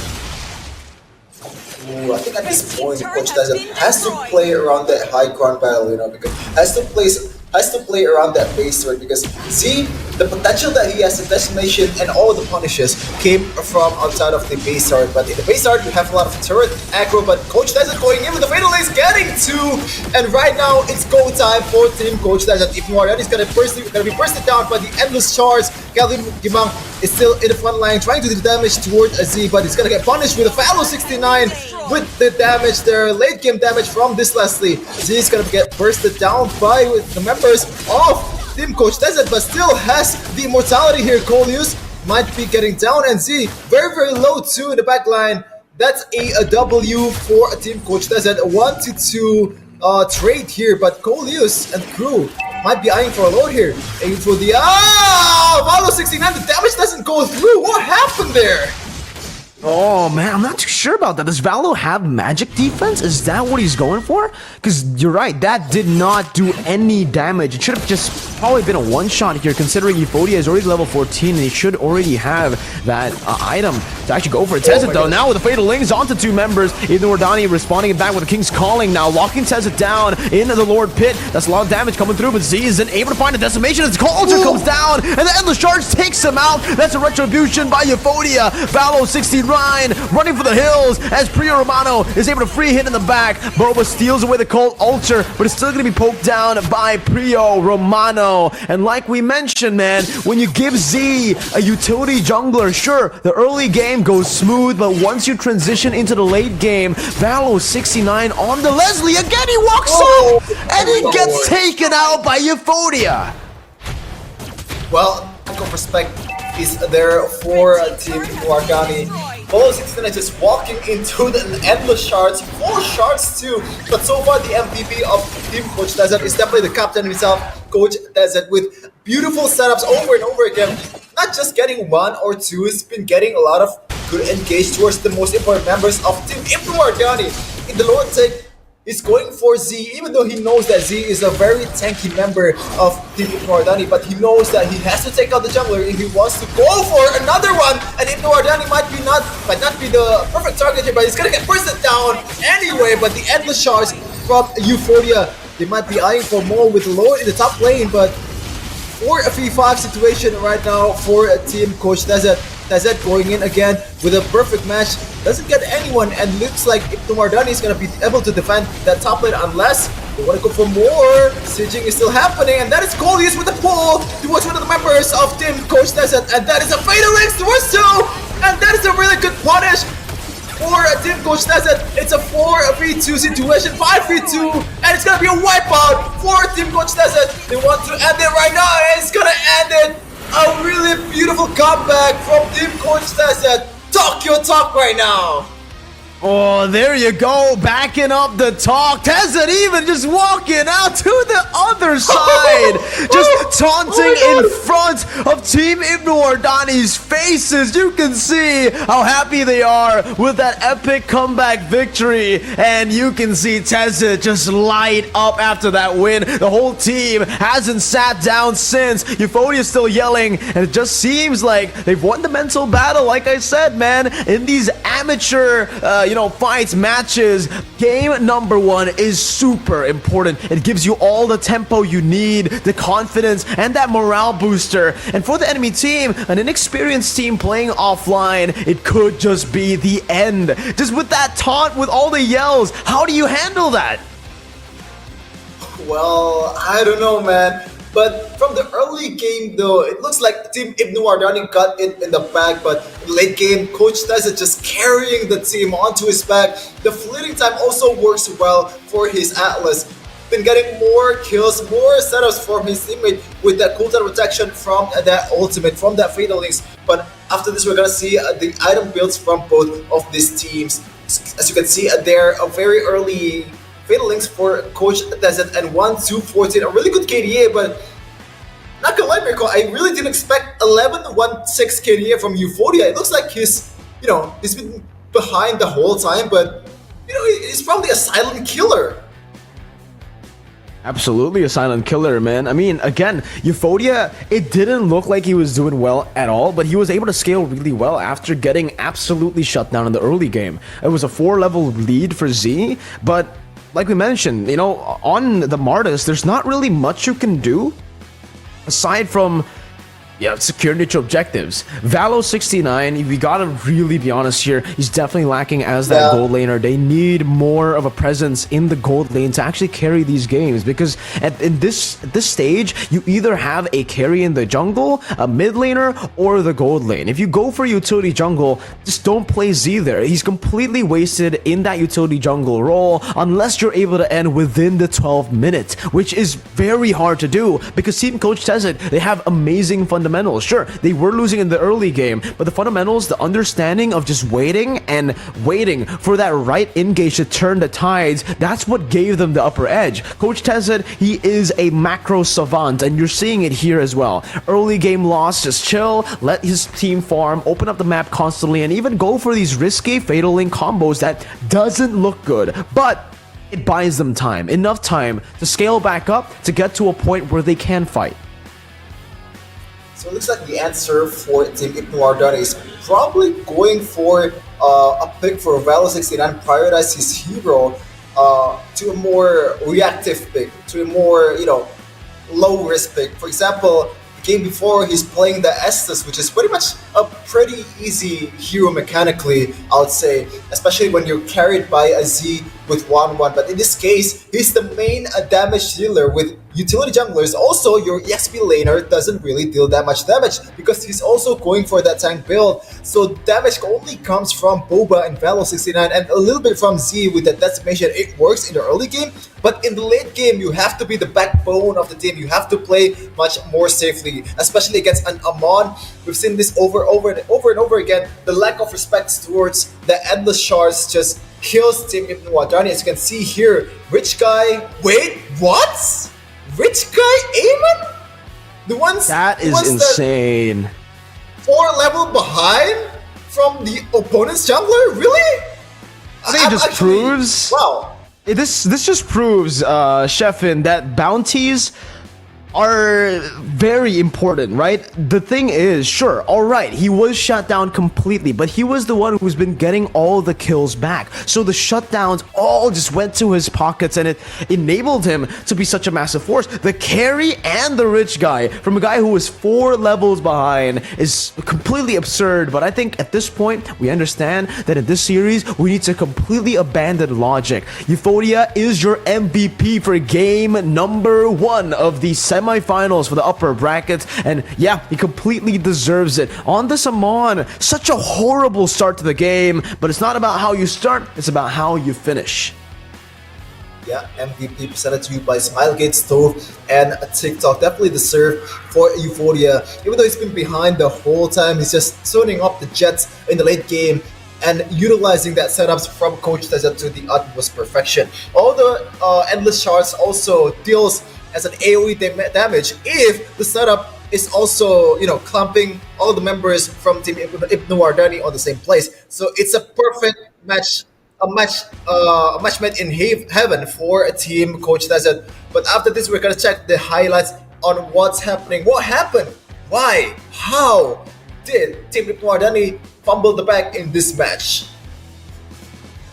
Let's take a look at the highlights, right? Because honestly, it looked so good. It really did for Team ibnuwardani until ibnuwardani got caught lacking a few times. He was caught again and again, and it kind of gave over, the other side. Team coachtezet so many chances to recover, and obviously Valo 69, man, the lading, the team fighting, I think the fundamentals were just not there for Valo 69 at all. He was completely outclassed in lane by Priyo Romano, and he was constantly just ganked by Tezet, understanding who the weak link is and playing towards that lane. We even mentioned that Priyo Romano didn't really have a big gold lead against Valo 69 despite all the resources being placed down below. There's still enough, because in these team fights there's a common trend. Every single time Valo is either too scared to hit or too confident to hit, and it really shows the fundamentals. Look at him, right? He's shooting. This time, for this particular situation, he just deals no damage, right? He just didn't scale to a point where his items were actually, going to help him at all. Yeah, the positioning is also something that needs to be corrected, especially as a Leslie. You are very, very vulnerable. You are one of the squishiest, at least out of all the meta marksmen or viable marksmen in this meta. You are the most squishy of them all. Leslie needs a lot of covers, but you gotta understand that you also have to be able to play the micro, to be able to position yourself to the utmost perfection, avoiding all the lockdowns from Team coachtezet. But coachtezet too, incredible setups.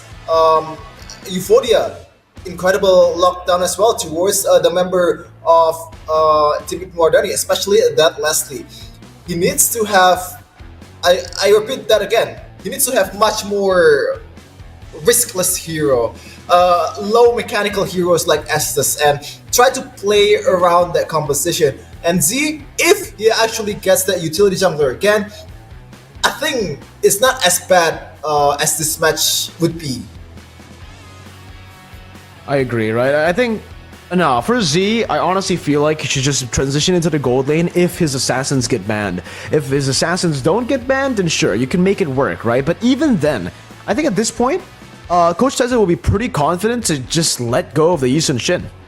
If you let go of the Yi Sun-shin and let's say Z actually goes for the Yi Sun-shin, I think they're just going to be the ones bullied out to all the way, right? And right now we're still waiting again for both of the teams to get ready for the game. We're even seeing Chippy and Garian right now on stage in the offline event. The boys and the girls, man. I gotta be honest, man. I'm happy to be part of English broadcast, but I'm getting kind of jealous for Indonesian talent here, but because they have the right to be there to the actual venue, right? And I'm still happy here casting World Summer Games because I feel honored to be able to cast this tournament. But the offline experience is just different. You get to meet your favorite content creator as well, taking photos with them, talking with them, just pretty much talking about Mobile Legends and content creating in general. It's a good time overall. Definitely, right? That's why these offline events are absolutely stunning for everyone involved. And again, we're honored to be a part of the WCG Rivals right now as we are about to get to the conclusion of the day. Who's the best team of day number one? Day number two, it can all just change, right? Maybe there are going to be a lot or some adjustments made by the team, or maybe coachtezet is just better in terms of drafting and these macro decisions towards the late game. Well, the best teacher is always experienced, Miracle, and he's the only guy out there that already experienced it firsthand, being the helmet of an actual MPL team. Even being an FPL player, even though he doesn't really have a good record in Aura Fire, even getting memed a lot, but the resurgence of him as a coach of Aura Fire is incredible. But Rico, I want to talk about something that I bring up earlier, but doesn't really have the chance to talk about. One of the teams that already qualified in World Cyber Games is a team from Mongolia called Little Gun, Team Little Gun. And I know that you love PH scene. I'm gonna say it. The way route for them to qualify for World Cyber Games, first, they beat Game Lab. They beat Impunity KH, and they also beat I forgot one of the teams that that has a name pretty much. So I'm really interested to see like what kind of team, what kind of non-Southeast Asia team beats the king of MBL. Well, not really the king of the MBL, but the king of amateur tournament, amateur scene in Philippines. It's incredibly interesting already, right? I mean, in the qualifiers alone, we're seeing this level of competition. So I'm really interested to see and maybe hopefully cast for that game at WCG because, man, Mongolian MLBB, the development there, very excited to see how much it can improve and how much it can shock the world, right? Because we're all just waiting for that one country to step up to be the next Philippines or Indonesia in the international scene, dominating and being a world contender, as we are going to be going back to the rivals match here at WCG. Ladies and gentlemen, game number 2. A possibility here is a 2-0 clean sweep. We've seen 2-0s go all the way so far in every single match. As we enter the draft for game number 2, will we see the same result, Sheffin? I think entering game 2, I still got Team ibnuwardani in terms of the scaling, the early game to mid game, but that macro decisions in the late game, that late game shot call is definitely the one to watch out for. They have to be better at that, and they have to be much more patient, much more cold-blooded in terms of the execution. And Coach Tezet pretty much just capitalize on that fact. They know that the weak link is Velo 69 and just go for him right away. Coach Tezet, the experience just showing, man. And right away, another ban towards that lane. Man, come on. We're content creators. Let people create content. No. Only they can create content. They want to ban out the heroes, man. They want to make it to the next stage. It's a lot of money in the line here, on the line, Sheffin. So Team Coach Tezet, they want that slot. They want a plane to Busan for the main event of WCG Rivals. But again, for Team ibnuwardani, it's still the same glue. They're probably going to go for the Joy unless they want to leave that open for Z here in this game. Answer is no. You still want to ban out the Joy. I saved my nation from falling apart. The Joy out of the game from the opposing opponent. And Coach Tezet, once again, it's still the same strategy over and over again. Limit Z's potential on that carry heroes, and it's gonna be a 1-1 for sure after this. Like, there's absolutely no doubt in my mind. At least for me. Yeah, I think it should just be the same, right? There's no real reason to go for anything too different here. Who's betting right now? Wait, right now it should be Team ibnuwardani. It's again first pick. It should be banning right now. Did Coach Tezet didn't ban the last hero there, or am I tripping? No, it should be the ban right now because Team ibnuwardani are first pick. They go for the Melissa ban, and it's going to be the instant 1-1 ban. Again, just the full respect given over to ibnuwardani. With the Melissa banned out, what do they want to go for here with a Melissa ban? I think it has to be a dive hero that gets shut down by the Melissa, or just perhaps a Brody? Yeah, Brody is a very standard pick, especially if you don't have a gold laner that can, that doesn't really have a lot of big hero pools. But in this case, they're still sticking to their guns. They're still confident to use that Faramis. Team Coach Tezet, once again, they might use that Kaja combo once again. Kaja, wait.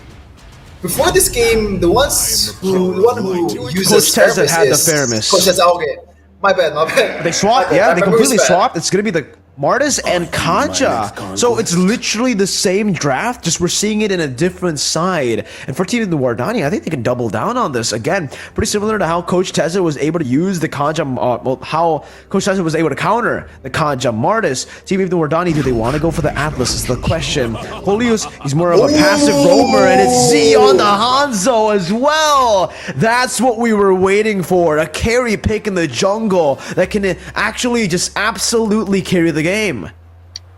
Okay, Euphoria, you're a Fanny player. You know that Hanzo is kind of weak to Fanny. This is your time now. This is your time to shine. There's not much counter there for that Fanny. You can burst out backliner quite easily, and you go, oh man, really? Come on, man, play the Fanny. And it's gonna be the Farsa first four-team coach that they might be eyeing for a Fanny pick here, Mirko. I'm still believing on that Euphoria Fanny. Yeah, but I feel like ibnuwardani, his team definitely understands that as well. Coach Tezet with the pick into the Farsa, they will ban out the Edith, a hero that Team ibnuwardani has found a lot of success on. And with the bans, let's see if they go for what we expect here, the Fanny ban. Maybe just trying to shut down Euphoria. Maybe even an Amon ban might come through. But I think at this point, with the Fairness already, you can kind of let go of the Amon. You don't really need to care about the Amon pick so much as game number 1, because again, the Call Alter takes away a lot of that single target damage, even the AoE damage that comes through. So I'm really curious to see what Team ibnuwardani wants to go for here in terms of the bans. Maybe if it's not maybe they go for the gold lane. Yeah, they go for the Brody. Brody can do pretty well against the Hanzo with a very good self-sustain or very independent kit. With that second skill, he's able to get out of these sticky situations, even against the Atlas. So it's a good ban from Team ibnuwardani. Another gold laner to be watched out for Team ibnuwardani is also Claude, because it is a hero that has a pretty much one of the most mobile hero in the game, even as a gold laner. The BMI is just pretty much really hard to deal with, even if you're Hanzo. And you know, he might chase Hanzo all the way to the actual body with that BMI, but I think that's the ban that they're gonna go for. Team ibnuwardani, if they want to double down on that gold lane ban, that's the hero that you're looking to ban. But they still don't have that EXP lane. They still don't have that gold lane too. So it might be interesting which hero that they're gonna ban here. So far, all the bans from Coach Tezet in the second phase has been targeting ibnuwardani, just limiting the potential from this legend player. But okay, yeah, I guess Claude ban doesn't really make sense if the opponent can't really play Claude, so it's better to just ban out the Clint. So Team Coach Tezet has to figure out who's the gold lane to pick for a Priori Romano, presumably. Oh, okay. Ooh, it's the carry here. The thing is, Team ibnuwardani can definitely go for the Leslie again. They can go for Leslie right now, and it does really well against the carry, just continuously poking. And remember, this game, all they need Valo to do is not die. The Hanzo can carry the game. So it's unlike game number 1, where the pressure was on Valo to actually carry towards the later stage. So I think at this point, yeah, you can go for the Leslie. The only thing you need to be worried about is that Farsa, but looking at how Valo plays, playing in the back, so I think it's fine. I think you can make it work. Or maybe pick a hero like an EXP laner that doesn't really need a lot of mechanical skills and swap ibnuwardani towards that gold lane. But looks like that's not gonna be the answer for. Okay. Whoa! Against the carry? We haven't seen this guy for a while, so I'm excited, but it does not make sense in this context, Mirko, because you're facing Kaja and a carry, which can burst you down from 100 to 0 real quick. But let's see, the execution is definitely the one that matters the most. Martis XP has been pulling off some miracles in game 1. Let's see if they can pull it off again in game 2, this time with Z on a carry hero. Hey, look at the way they're playing as well, man. As the Martis flex into the XP lane, they've picked up an assassin in the jungle, and that's definitely going to hurt Hanzo, right? Whoever is mobile, who can get behind, is going to be a big threat to the Hanzo. And currently, for Team Coach Tezet, they have actually a lot of tools to dive into the back line while also having a pretty good back line themselves. The Farsa is going to be really good at disengaging and covering up with also, remember, the Kaja. Divine Judgment can just lock the Hanzo down whenever the Hanzo wants to dive in. And another thing to note, Mirko, the interaction between the Quad Shadow and Hanzo's body double. If you land the Quad Shadow towards the one that's attacking, and if the Hanzo goes back to his original body, the Quad Shadow is still gonna stick to the original body. So technically, Hayabusa is still a Hanzo counter, but we're gonna see here a Land of Dawn first game between Team ibnuwardani and a Team coachtezet. All right, looking at the drafts, I mean, looking at the battle spells and talents for Romano, obviously with the Quantum Charge, but it's still Valo 69. Can't believe nobody's telling him to go for the Weapon Mastery here. Very interesting again. Still going for the Weakness Finder. You know, you'd think maybe in their fourth game today, they'd go for a fix on that emblem, but no, they're still sticking with it. Maybe that's just his style. Well, he changed from Electroflash to Weakness Finder, so maybe the advice that he's getting is change it to Weakness Finder, bro. It's better. But you can see here, very, very aggressive coachtezet, knowing that Z is very weak in the early game, especially if he hasn't had that level 4 yet. And Z will get this blue buff very, very easily with a passive there. ibnuwardani popping that sprint to back up some of his teammates in the mid lane. Quite interesting decision there. Very interesting decision. Very passive as well from both teams. In all their games, the first blood was always so early, but here you can see that personal battle. Coleus already with a few recalls. But yeah, this is what I was worried about with the Martis in the XP lane. Martis usually does well in the XP lane, but not against an Esmeralda. ibnuwardani is able to completely bully Kelvin Gimang right now, sending him back to recall, and that basically gives Team ibnuwardani so much more pressure to play with when it comes down to that first turtle. Meanwhile, in the gold lane, we're seeing just a very passive lane. I think Valo69 is very afraid to trade with Priya Romano, even though he has the winning matchup here. He has the range. Priya Romano, the only way he can, dive in is with a flicker, and he doesn't have it. Here, though, turtle slain. Mufo gonna be able to pick that up as Divine Judgment locks Coleus in place. The Quad Shadow gets placed down as well as Kelvin Gimao uses the decimation a bit too early. ibnuwardani is not gonna be able to get taken down. In the back, Eufodia gets taken out, a solo kill by Z. Yeah, as I said earlier, the interaction between Quad Shadow and the Shadow of the Hanzo himself. Oh, in the bottom lane, he doesn't go for it. Priya Romano lands the first kill, but Tezet is there to maybe punish the good player of Team ibnuwardani. Oh, I mean coachtezet. Wait, Team ibnuwardani. Yeah. Yes, I'm sorry. It's, again, just so weird to see that, Valo isn't utilizing this range at all. Getting bullied by a carry with a Leslie. You have more range to play with. And again, I think it just comes down to the fundamentals here. I think he's just very scared to trade, and he's been told by his team to just play it safe. As long as you don't die, we have Z on the Hanzo.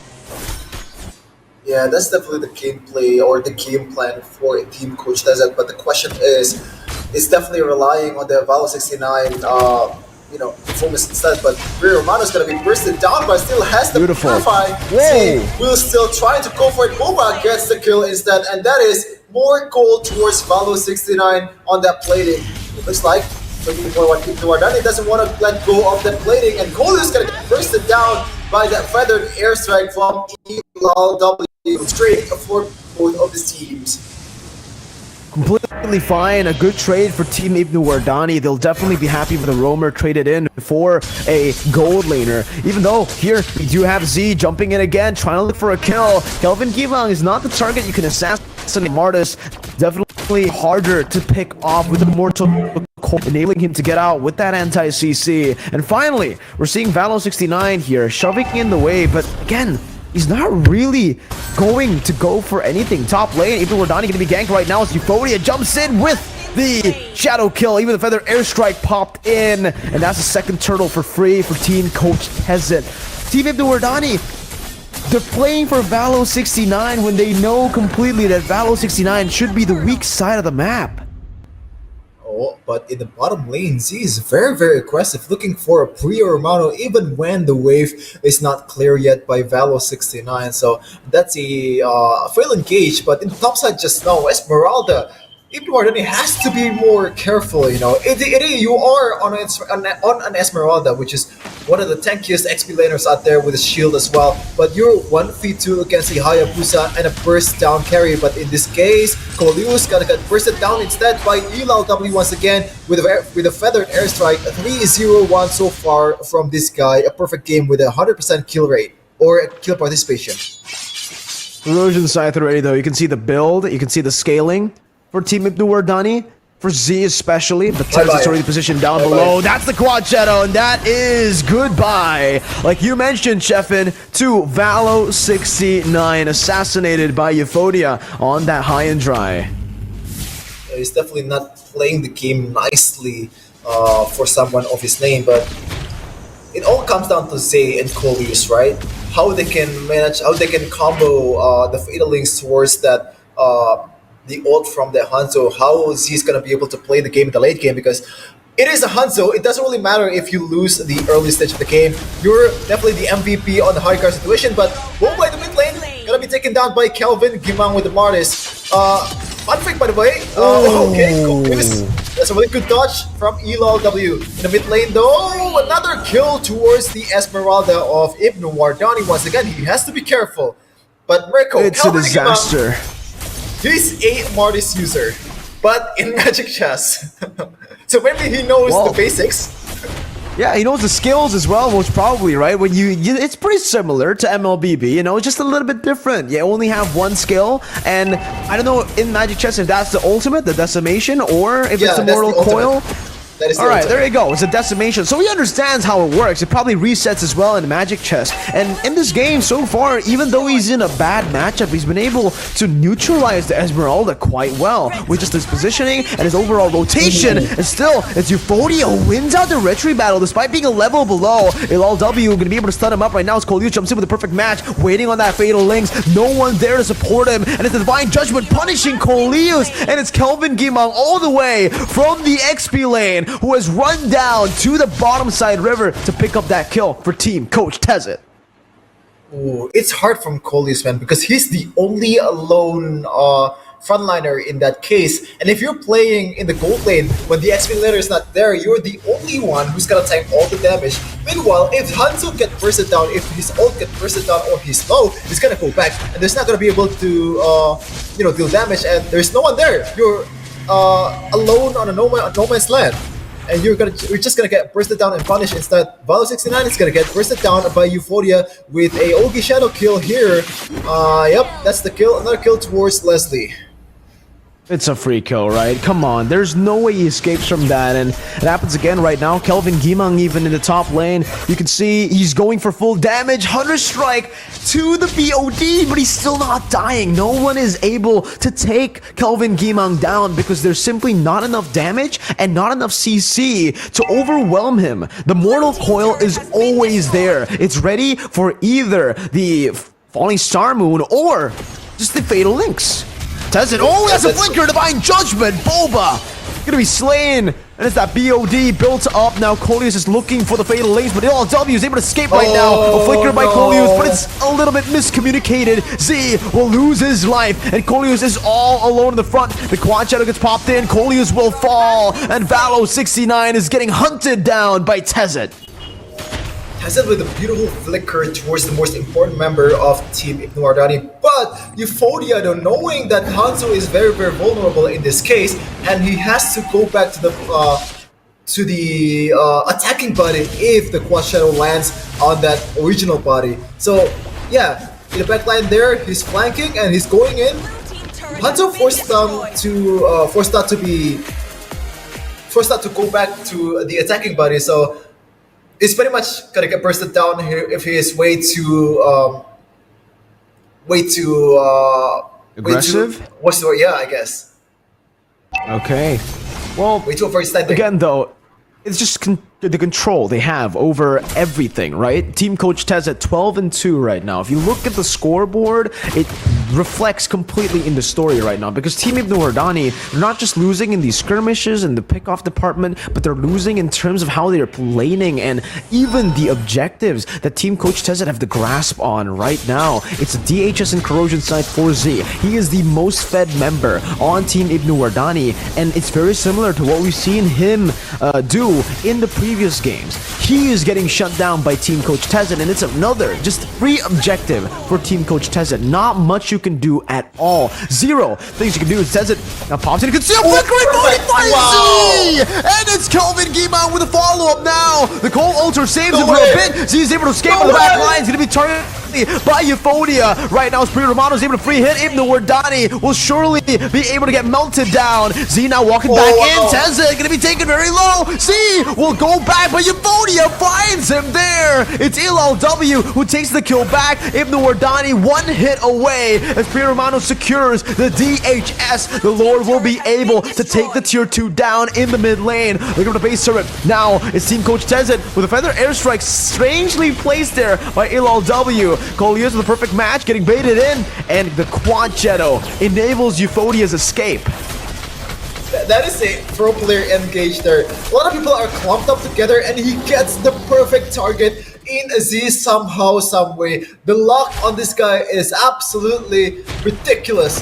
And even though he doesn't die, but still spells trouble for Z right there. He gets away with a little bit of HP, but in the end he gets punished from Euphonia once again with that beautiful going to the backline right away. Quad shadow towards the Hanzo, and he forced to go back.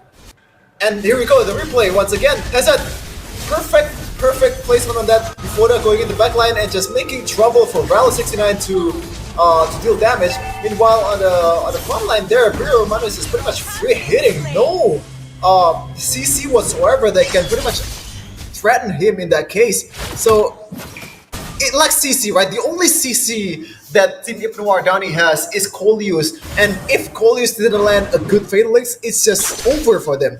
There's no other way for you to be able to deal damage towards the opponent. See, the thing is, for Team ibnuwardani is the fact that Coleus cannot get a full 4-man or even a 3-man ult, because Team Coach Tezet, the way they're playing right now, isn't to clump up. That's more of the Cult Ultra's way to do, but Z is able to assassinate him in the back though. Euphonia diving in. It's going to be another kill traded back in. Valo69 is going to fall. Meanwhile, the split push prowess of Kelvin Gimang down in the base turret is going to be able to take it down, but what? He backs away when he could have definitely just gone for it. He has the Mortal Coil to disengage. Okay, he's playing it safe. He's playing it safe, man. But Kelvin Gimang right now is gaming for sure. He has 406 on Immortus with a killing spree. So far, there's no noticeable impact from him, but he's playing the game solidly. So far, no death, and that's probably the best thing you could ask for Immortus damage healer.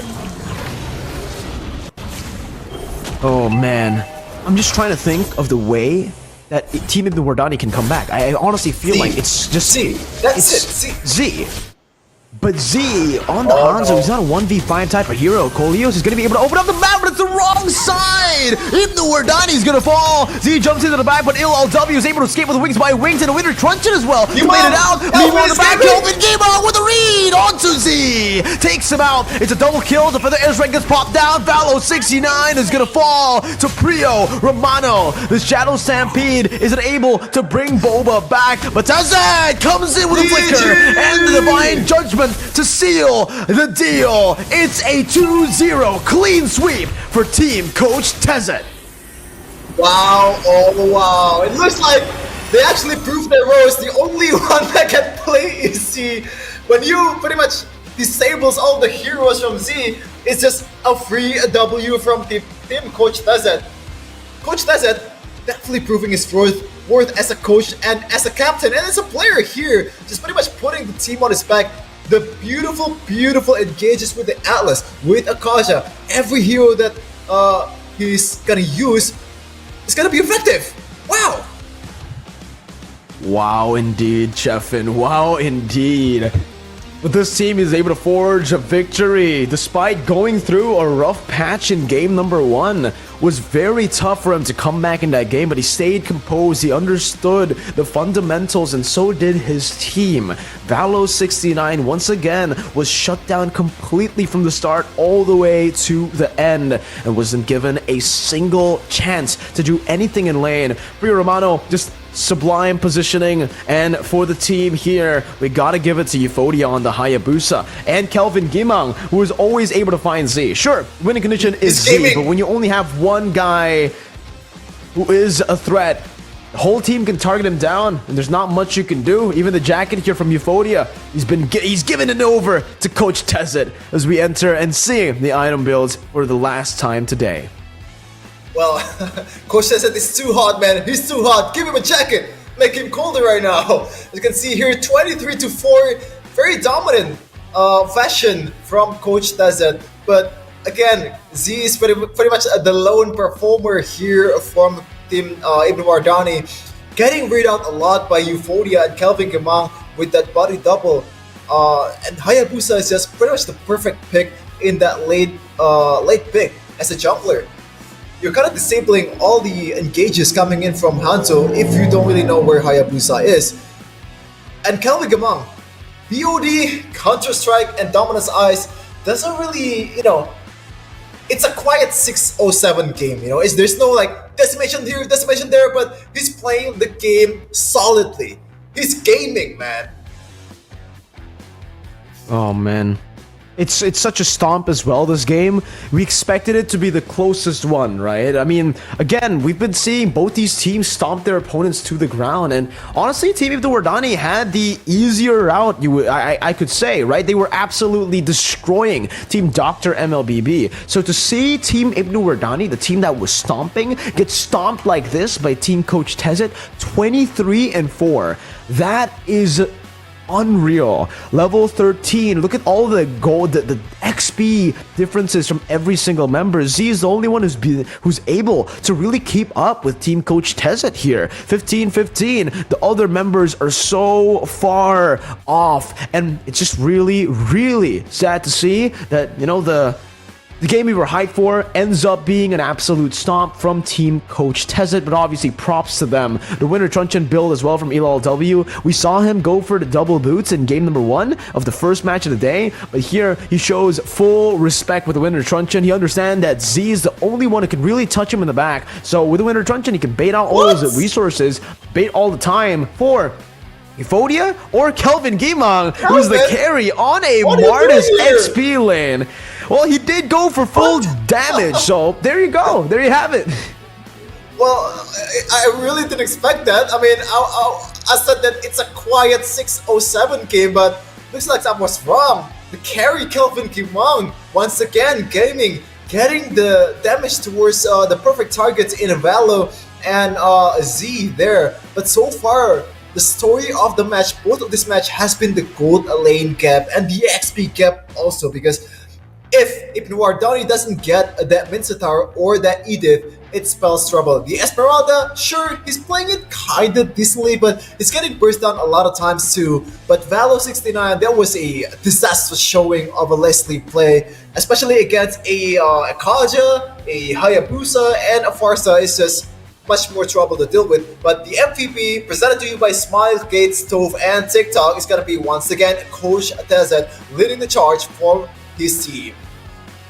His divine judgment dictated the pace of the game all the way from the start of the game. That's the presence that Kaja brings to the table. And right now, you're seeing it. You saw it in the entire game. That divine judgment really, really was the crucial ability that changed everything, that got everything or put everything in place. And for me, man, we gotta give respects to Coach Tezet. He said it in the start. He went for the trash talk and he backed the talk up, man. It wasn't just him talking, it was him walking as well. So even with a fleeting time, he just really loves this item. On an Atlas, 2 games, 3 games, and on the Kaja, it's always Tezet with the fleeting time.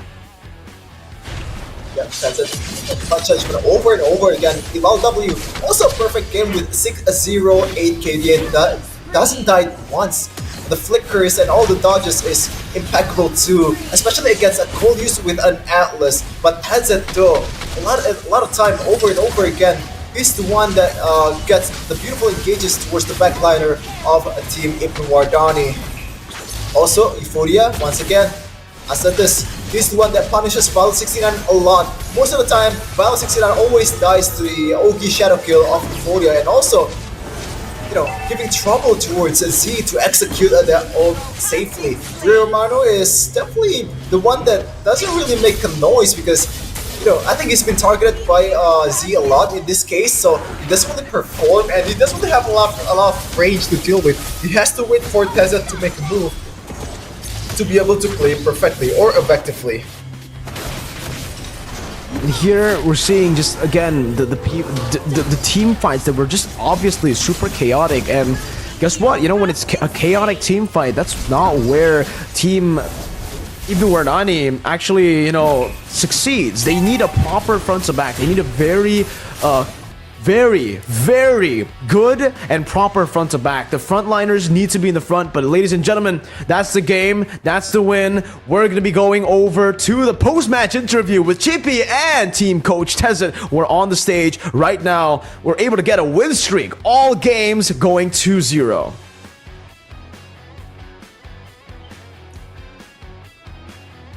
The question was, is it according to your prediction? And Coach Tezet said, yes, it's all according to Keikaku, as the weebs would say.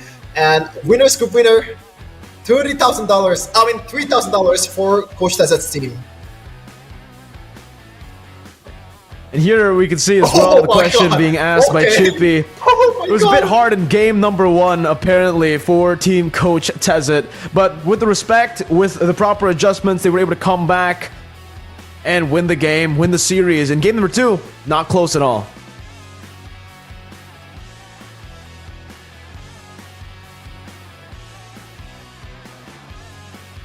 Oh, the question was, what are you gonna do with the money? And he said he's gonna split it to 5 people here.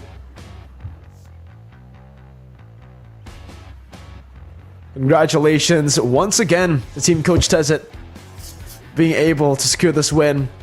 But there's still 3 teams who can make it all the way to the grand finals to try to beat Coach Tezet's team here. And who is it going to be?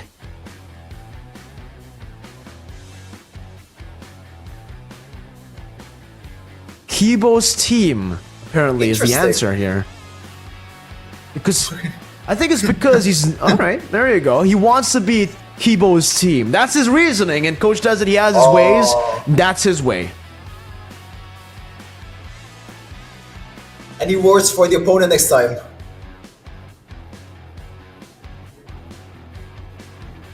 Oh, what's he gonna say there? He said that, I thought I was a PC player. He's only played for 2 months, and a lot of people have been saying that his hero pool is very, very low. But you can see there 5 bans towards his hero. Apparently, I didn't remember actually. Oh man, Nick, if you try to criticize his shallow hero pool for being a mobile player for only 2 months, you can go and ban all 5 of his heroes and he'll still make it work. That's what he's saying right now, and it's absolutely spicy, especially after a win like that. Pri Romano backing his talk with the walk right now, and it's absolutely phenomenal. So we're going to be taking a look at tomorrow's schedule with a bracket as well. Again, this is the updated bracket, ladies and gentlemen. For the lower brackets, we're going to have Team Inisikiboo versus Team doktermlbb. This is going to be the big match that we will see who's going to move on forward to face off against Team ibnuwardani. As I said earlier, Mirko, it's definitely one of the most equal skilled players is there, or equal skilled team is there, so we can expect more competitive game in this series, maybe a 2-1, but it's gonna be interesting match indeed, because if you lose, it's over for you. There's not gonna be any money for you, because the loser, if you lose all the matches that you have, you're not going to be able to get any money from the prize pool. But if you advance to the semi-final lower there, you're going to face ibnuwardani and get the prize pool from the previous stage. But tomorrow, Team Coach Tezet is still waiting for the winners of all of this fiesta in the lower bracket. Most definitely, man. That's definitely what we're waiting for as well. The conclusion of what's happening here and day number 1. We've set it up here with Team Coach Tezet absolutely stomping through the competition. We'll see if they can actually go forth and even go and win their final match, their grand final match, because as you can see, Team Coach Tezet has made it all the way to the grand finals. They can just sit, chill, and watch the other teams participate and, you know, fight over that final slot to face them off. Because again, we've seen from the preparation as well, Sheffin, Team Coach Tezet, they are the most prepared team compared to every other team. They even have a boot camp. This is the tomorrow's schedule, ladies and gentlemen. If you guys missed it earlier, match 4, match 5, and the grand finals will all be played tomorrow. And this is the official schedule. If you guys want to know who's going to be facing who and who needs to make it where, what time it's going to be, it's all listed here. 4 GMT plus 7 for match number 4, 6:30 GMT plus 7 for match number 5, and 8 p.m. GMT plus 7 for match number 6.